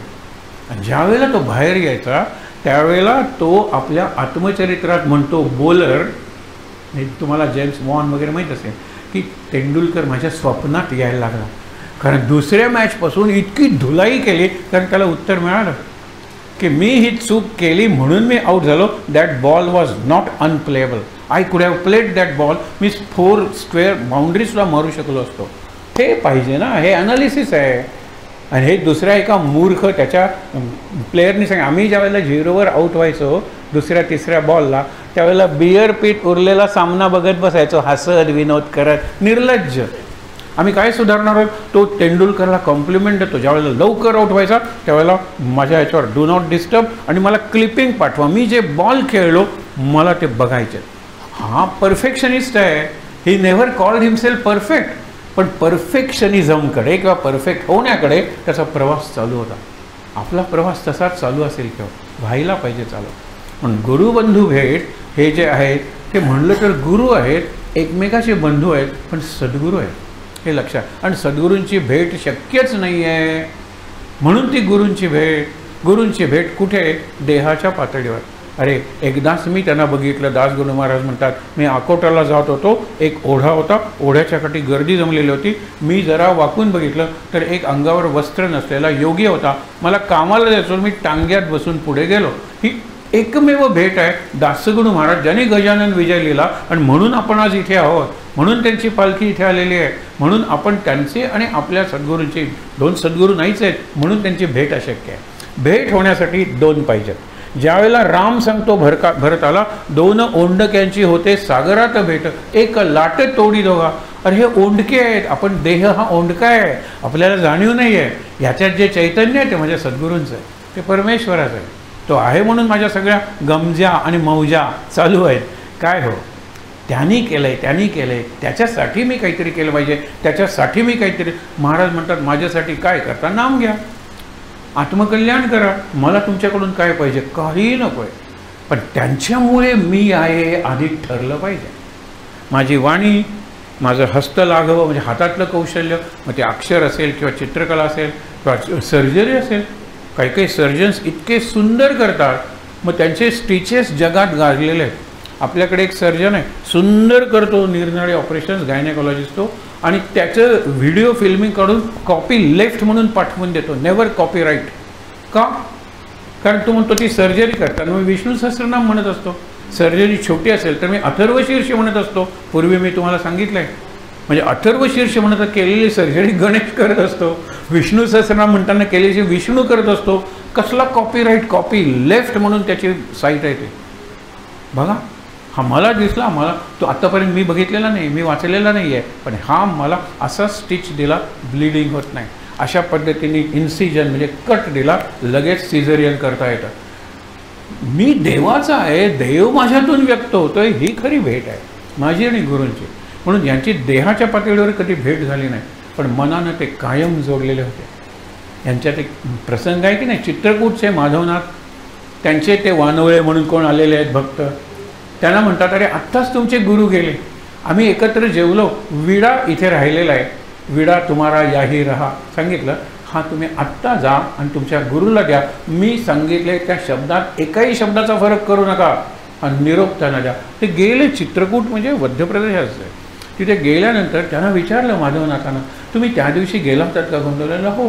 जेवलात का? हो जेवलं, पण मी घाईत आलो, माझा विडा राहिला. का विचारता? हा विडा. कल्पना काय, हा विडा त्यांनी दिलेला आहे. ही कसली गुरूंची भेट आहे? आणि तिथे ते दासगणू महाराज म्हणतात, संत असेच भेटतात. इकडे लागलेली आग त्या कोणी श्रीगोंद्याला लागलेली आग ह्यांनी विझवली इथून. एक म्हणजे तुकाराम आणि शिवाजी, तुकाराम आणि रामदास, हे काही गुरु बंधू नव्हते. शिवसमर्थ योग आहे, शिवसमर्थ भेट नाही आहे. कसले गुरु कसले शिष्य? शिवाजी महाराजांमुळे रामदास, रामदासांमुळे शिवाजी महाराज, रामकृष्णांमुळे विवेकानंद, विवेकानंदमुळे रामकृष्ण, हनुमंतामुळे राम, रामामुळे हनुमंत, अर्जुनामुळे कृष्ण आणि कृष्णामुळे अर्जुन. हे लक्षात घ्या ना. मुळे म्हणल्यानंतर कुठे आला हो? अगदी मुळापर्यंत जा. मुळे म्हणजे त्याच्यामुळे मी, माझ्यामुळे तू, आम्ही समकक्ष आहोत. कोण गुरु आणि कोण शिष्य? काय भेटायचं? आम्ही एकच आहोत. डोळे मिटले की आम्ही कोणालाही भेटू शकतो. आणि ही भेट ही खरी भेट असते असं सांगितलेलं आहे दासगणू महाराजांनी या प्रसंगात. माधवनाथ आणि चित्रकूट महाराजांच्या अशा कितीतरी भेटी आहेत. एक व्यापारी आहे. व्यापारी आपण आता थांबूया, हे उदाहरण बघा आणि शेवटचं कन्क्लुडिंग रिमार्क. व्यापारीने काय सांगितलं की मला खूप बिझनेस चालला आहे, मला काहीतरी करायचं आहे, पण मला वेळच नाही आहे. महाराज म्हणाले, तू तुझी दिनचर्या सांग. खरंच म्हणाल त्याला वेळ नाही आहे. आणि जे ठोक व्यापारी असतात, 5-6 फोन असतात. मग कोल्हापूर गुळ कसा दिला, मग हे कसा तांदूळ, हे सगळे घाऊक व्यापारी आहेत. सतत चालू असतात, सतत हिशेब चालू असतात, सतत ह्याला काय दिलं वगैरे ते नोंद चालू असतात. मला बिलकुल वेळ नाही. महाराज म्हणाले, किती बिझी असेल तो. म्हणाला, बघा ना, तुमच्याकडे आल्यापासून मला भक्ती करावीशी वाटते. महाराज किती हुशार आहेत. अंघोळ करताना फोन असतो का? नाही. त्यावेळेला लँडलाईन होती. मोबाईल आता अंघोळ काय, कुठेही मोबाईल नेता येतो, बोलता येतं, अभाग्य राहा. नाही, त्यावेळेला मात्र मी एकटाच असतो. अरे त्यावेळेला कर ना भक्ती. कल्पना चांगली आहे. काय करू? नाम मला जमणार नाही एकदम. विष्णू सहस्रनाम. एक नाम कशाला? विष्णू सहस्रनाम. आणि रामरक्षेच्या शेवटी काय म्हणायचं? सहस्रनाम तत्तुल्यम. विष्णू सहस्रनाम कशाला म्हणतात? राम म्हणा, दोघं जण एक तुल्य आहे. बघा, हे सांगितलं का? तो म्हणायला लागला, त्याला एवढं आवडलं. पाठ झालं त्याचं स्तोत्र. ते पाठ झाल्यानंतर तो म्हणतो, आता पहिला मी तांब्या घेतला की सुरू होतं ओम विष्णुर्वषट म्हणतात ना, विश्वम विष्णुर्वषटकार सुरू होतं. आणि शेवटपर्यंत नम इति विष्णू सहस्रनाम पूर्ण. माझी आंघोळ कपडे मी बाथरूमच्या बाहेर येतो. एकच माझी इच्छा आहे, मृत्यू तुमच्या मांडीवर व्हावा. महाराज म्हणाले, होईल. अनेकांना महाराजांनी सांगितले तसा योग नाही आहे. कारण मीच जर आधी जाणार आहे तर माझी मांडी कशी देऊ तुम्हाला? मी कुठेही जाऊ शकतो. माझ्या गुरुनी मला 2 विद्या शिकवल्या आहेत. यांना विद्या न शिकवता हे विद्या घेऊनच आलेले आहेत गजानन महाराज. त्यांना कुठूनही कुठेही जाता येत होतं. वायुवेगाने आले, मनोवेगाने आले, सूक्ष्म रूपाने आले, गगनपंथे गेले. ही जी वर्णनं येतात ना, ही समर्थांच्या याच्यात येतात आणि आपल्या महाराजांच्या याच्यात येतात. किती जणांनी महाराजांना बोलवले आणि महाराज धावून गेलेले आहेत. हा जो प्रसंग आहे ना, तो बघा. एक दिवस महाराज म्हणले जायला पाहिजे. आणि जायला पाहिजे म्हटल्यानंतर लोक म्हणायचे, नैमिषारण्याकडे. नाही, इतक्या लांब नाही. ह्या व्यापारी मेलेला आहे. व्यापाऱ्याचे शेवटचे श्वास काहीतरी उरलेले आहेत आणि माझ्या मांडीवर डोकं ठेवल्याशिवाय तो मरणारच नाही. कारण रामाने त्याला वचन दिलेलं आहे, तू भक्ती कर. येतात त्यावेळेला सगळी गर्दी जमलेली आहे. महाराज म्हणतात, कुणीतरी म्हणतात, अरे त्यांचे गुरु. महाराज उशीर झाला. नाही म्हणाले, तो मेलाच नाही आहे. अरे सगळ्या वैद्यांनी सांगितलं तो कसा मेला नाही आहे? आम्ही सगळी बघितली. नाडी बंद पडलेली आहे, छातीचे ठोके बंद पडलेले आहेत, नाकासमोर सूट हालत नाही आहे आणि कास धरली तर वाफ येत नाही आहे. हे पूर्वीचे क्रायटेरिया होते. माणूस मेला डिक्लेअर करायचे. सगळं झालेलं आहे. नाही म्हणाले, शक्य नाही. बघितलं तर खरंच मेलेला आहे तो. नाही म्हणाले, मरणार नाही. हा गंडांतर वृत्ती आहे. एक तांबा आहे ना पाण्याने भरून, डोकं त्याचं मांडीवर घेतलं, पाणी ओतलं, पहिला तांब्या ओतल्याबरोबर तो उठून बसला. ओम विश्वम विष्णू, पूर्ण विष्णू सहस्रनाम म्हणलं. म्हाताऱ्याच्या महाराजांच्या मांडीवर डोकं ठेवलं आणि मेला. मरण होतंच त्याचं. पण गुरुने सांगितले माझ्या मांडीवर मरण. तेवढ्यापुरतं गुरु महाराज म्हणतात, तुम्ही कोमात असलात तरी आम्ही गुरु शेवटच्या श्वासाला तुम्हाला जर नाम घ्यायचं असेल आम्ही तुम्हाला शुद्धीवर आणतो. डॉक्टरांना कळत नाही, कारण तेवढं शुद्ध श्रीराम जय राम जय जय राम मेला. शेवटचा श्वास नामात गेला. कालच्या प्रवचनात महाराजांनी एक वाक्य सांगितलं, विचार करूया आपण. शेवटचा श्वास नामात की तुम्ही मुक्त, अंतेमती सागते. महाराजांनी अनेकदा सांगितले, कालच्या ह्याच्यात निराळे सांगितलं. मुद्दा म्हणून वाचा की शेवटचा श्वास नामात गेला म्हणजे मुक्त नाही, त्याला आणखीन काही जन्म असू शकतात. या जन्मात झालेली तयारी ही शेवटी झाली तयारी आहे. आधीच्या जन्मात तो निराळ्या पद्धतीने वागलेला आहे. ते प्रारब्ध त्याला भोगण्यासाठी काही जन्म घ्यावे लागतील, पण आता तो मागे येणार नाही, तो पुढे जाणार आहे. महाराजांनी सांगितलंय, नाही तर कृष्णा म्हणलं अर्जुना तू माझ्याचकडे येशील. अर्जुन जाईल, कारण अर्जुन सरळ मनाचा आहे. पण अर्जुन राव, अर्जुन पंडित जातील याची काही गॅरंटी नाही, कारण त्याने केवढी पापाआधी करून ठेवली. तो शेवटी कुठेतरी गुरु येतात, नाम आवडतं, पण आधीचं काय, नाम सगळं जाळून टाकतं. कुणाचं? ज्यांचं मन स्वच्छ आहे, ट्रान्सपरंट आहे, अर्जुनासारखं, त्यांच्या बाबतीत. म्हणून गेली 2 वर्षे दुसरी गजानन महाराजांची भेट. आणि आपले चुरी आहेत ते मला नेहमी सांगतात, सर पुढच्या वर्षाची ही तारीख, त्या दिवशी पालखी येणार. मला काय आठवतं, गणपती बाप्पा मोरया, पुढच्या वर्षी लवकर या, तुम्हाला आणायला मला जिवंत ठेवा. हे कौसातलं वाक्य आहे. नाही तर पुढच्या वर्षी लवकर या, मीच मेलो तर काय उपयोग आहे त्याचा. अरे मध्ये करोना येऊन गेला तरी गणपती ज्यांच्या घरी लवकर येणार होता, त्याच वेळेला त्यांना जिवंत ठेवलं गणपतीने. तसंच हे मला नेहमी सांगतात, पुढच्या वर्षीची तारीख इथे आहे, बास पुढच्या वर्षीपर्यंत मरण नाही आहे. हे गंमत बघायला की मी जर आज संदेश दिला, सद्गुरू जिंदाबाद. खरंच कॉन्स्टंट कॉन्टॅक्ट विथ सद्गुरू, एवढं जर आपल्याला जमलं, कॉन्स्टंट कॉन्टॅक्ट, मग तो चित्र असेल, भेट असेल, पूजा असेल, नामस्मरण असेल, प्रदर्शन असेल, दर्शन असेल, टी व्हीवरचा कार्यक्रम असेल, कॉन्स्टंट कॉन्टॅक्ट विथ सद्गुरू ही खरी भेट आहे माझी आणि सद्गुरूंची, गुरुबंधूंची भेट आहे. मी गुरुबंधू आम्हा सर्वांचा आहे. हळूहळू आपण गुरुकडे जातो आहे, गुरुत्व आपल्यात येतं आहे. मग अशी शंकराचार्यांचा उल्लेख केला होता, ते सांगतो आणि थांबतो. नचिकेता आणि यम यांचा संवाद आहे. यम त्याला म्हणतो, तुझ्या सगळ्या प्रश्नांची उत्तरं मी दिली आहेत, या प्रश्नाचं उत्तर विचारू नकोस, मृत्यूचं रहस्य काय, what is the secret of death. कुणाला विचारतोय? God of death. तो म्हणतो, तुला जर रहस्य सांगितलं तर मी बेकार होईन रे, कारण तू पहिल्या वराने परत मी पृथ्वीवर जावा, त्यावेळेला वडील माझे शांत झालेले असावेत. किती हुशार आहेस तू, वयवर्ष 10, आणि मी ज्यावेळेला पृथ्वीवर, म्हणजे तू आधी परवानगी मागितलीस. जिवंत माझ्या राज्यात एकतर जिवंत कोणी येत नाही, आणि चुकून आला तर तो परत जात नाही. युधिष्ठिर परत गेला नाही, सावित्री परत आलेली आहे. तो म्हणतो, अगं तुझ्याशी बोलत बोलत आपण पोचलो माझ्या राज्यात, आता काय करायचं. नाही, माझ्या नवऱ्याला माझ्याबरोबर परत पाठवायचं. ही सावित्री आहे, काय तेजस्वी स्त्री असेल, कल्पना करा. यम म्हणतो, मी हारलो, जा तुझ्या नवऱ्याला घेऊन. ही सावित्री आहे. म्हणून हा परत जाणार आहे मी. तिथे तू सगळ्यांना जर रहस्य सांगितलंस तर मी बेकार होईन, कारण सगळे म्हणतील, अरे मृत्यूचं रहस्य म्हणजे मृत्यू न येण्याचं रहस्य, मृत्यूवर विजय मिळवण्याचं रहस्य, हे मी तुला सांगितलं, आणि तू पृथ्वीवर परत गेलास आणि सगळ्यांना सांगितलंस. परीक्षा बघतोय. याऐवजी एका पारड्यात हा तुझा प्रश्न, आणि दुसऱ्या पारड्यात जगातली सगळी संपत्ती, जगातल्या सगळ्या सुंदर स्त्रिया, जगातले रथ, जगातले सगळी सोन्याची टोपणं घातलेले बैल, सगळं मी तुला देतो. अनंत काळ तुला अमर बनवतो. निष्कंटक पृथ्वीचं राज्य, एकही संकट नसलेलं पृथ्वीचं राज्य तुला देतो. हा प्रश्न मला विचारू नकोस. तो हसतो आणि मला म्हणतो, मला तुम्ही येडा की खुळा काय समजता मला तुम्ही. ज्या अर्थी या प्रश्नाच्या उत्तराच्या बदल्यात हे एवढं सगळं देत आहे, त्या अर्थी या प्रश्नाचं उत्तर या एवढ्या सगळ्यापेक्षा महत्त्वाचं किंवा प्रेशस असलंच पाहिजे. मला हेच उत्तर पाहिजे. तो म्हणतो, मी तुझी परीक्षा बघत होतो. आणि तिथे ते म्हणतात, नचिकेता हा ज्या वेळेला यमाकडे यायला निघाला, यमा हा गुरूंचा गुरु आहे एका अर्थाने, त्याच वेळेला तो गुरु झाला होता. ज्यावेळेला त्याच्या मनात इतकी तीव्र जिज्ञासा जागी झाली, तीव्र तळमळ जागी झाली, मला गुरूंची भेट झाली पाहिजे, त्याच क्षणी त्याची भेट झालेली होती. फक्त काही मार्ग राहिलेला होता, तो मार्ग त्यांनी क्रमला या प्रसंगाच्या निमित्ताने. म्हणून आपण जर गुरूंकडे जाण्याचा मार्ग स्थिर झाला तर प्रत्येक पावलाला आपण त्यांच्याकडे जातोय. ते इन्फिनाईट अंतरावर आहे समजू नका. आपल्याला एक पाऊल तू टाक सिन्सिअरली, मी सिन्सिअरली 2 पावलं टाकतो. तुझी सिन्सिअरिटी वाढली तर तुझ्या एका पावलाला मी 10 पावलं टाकेन, आणि नंतर धावत तुझ्याकडे येईन.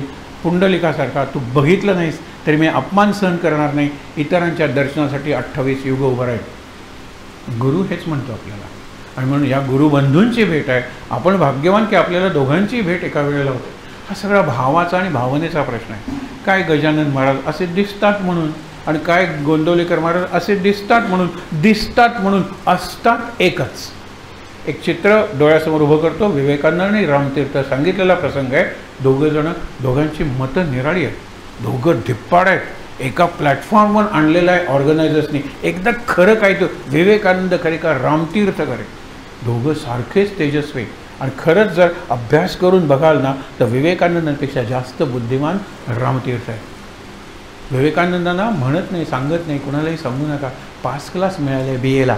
इंग्लिशमध्ये 38 मार्क आहेत 100 जगावर इंग्रजीतून राज्य गाजवलं ना असं लिहून तो चरित्रकार म्हणतो. अज्ञात विवेकानंद नावाचं पुस्तक आहे. तो म्हणतो विवेकानंद इंग्रजीत 38 मार्क्स पडले होते. म्हणजे त्याही वेळेला शाळेतलं शिक्षण परीक्षा यांचा जीवनाशी काही संबंध नव्हता. त्याही वेळेला संबंध नव्हता. कारण इंग्लिश कुठे येतं ना, इंग्लिशवर प्रभुत्व, इंग्रजीतून वक्तृत्व. लक्षात ठेवा, खरंच तसं आहे. पण रामतीर्थ इतके भांडायला लागले, दोघंही धिप्पाड. ऑर्गनायझर्स घाबरायला लागले. विवेकानंदांचे ऑर्गनायझर्स वेगळे, हे ऑर्गनायझर्स वेगळे.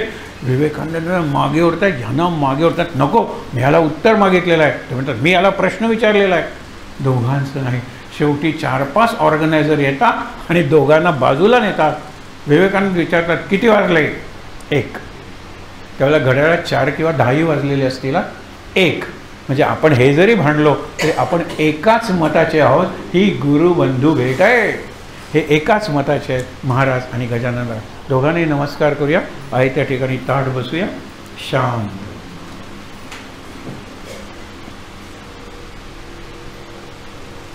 शेवटचा श्लोक आणि शांतीपाठ म्हणूया. ज्यावेळेला गुरु म्हणतो त्यावेळेला गजानन महाराज हे सिनियर आहेत आणि आपले महाराज हे एकाच वेळेला होते. पण महाराज 1913 साली गेले आणि हे 1910 साली गेले गजानन महाराज. साईबाबा त्याच्यानंतर गेले 1918 साली. सगळ्यात आधी स्वामी समर्थ गेले. हे आपल्याला 4 पवित्र आत्मे गुरु माहीत असतात म्हणून त्यांचं सांगितलं. श्लोक म्हणूया. सदा सर्वदा योग तुझा घडावा, तुझे कारणी देह माझा पडावा.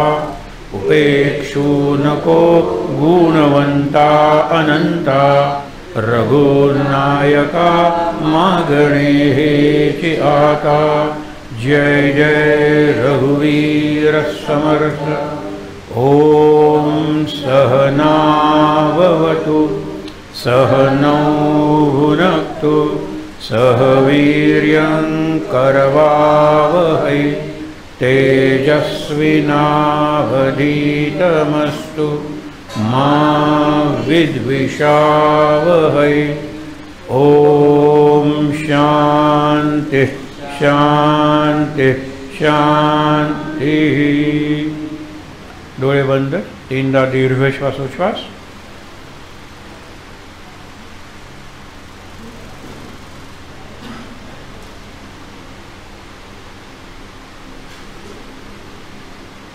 हातावर हात सोडूया. ते हात चेहऱ्यावर डोळ्यांवर सोडूया.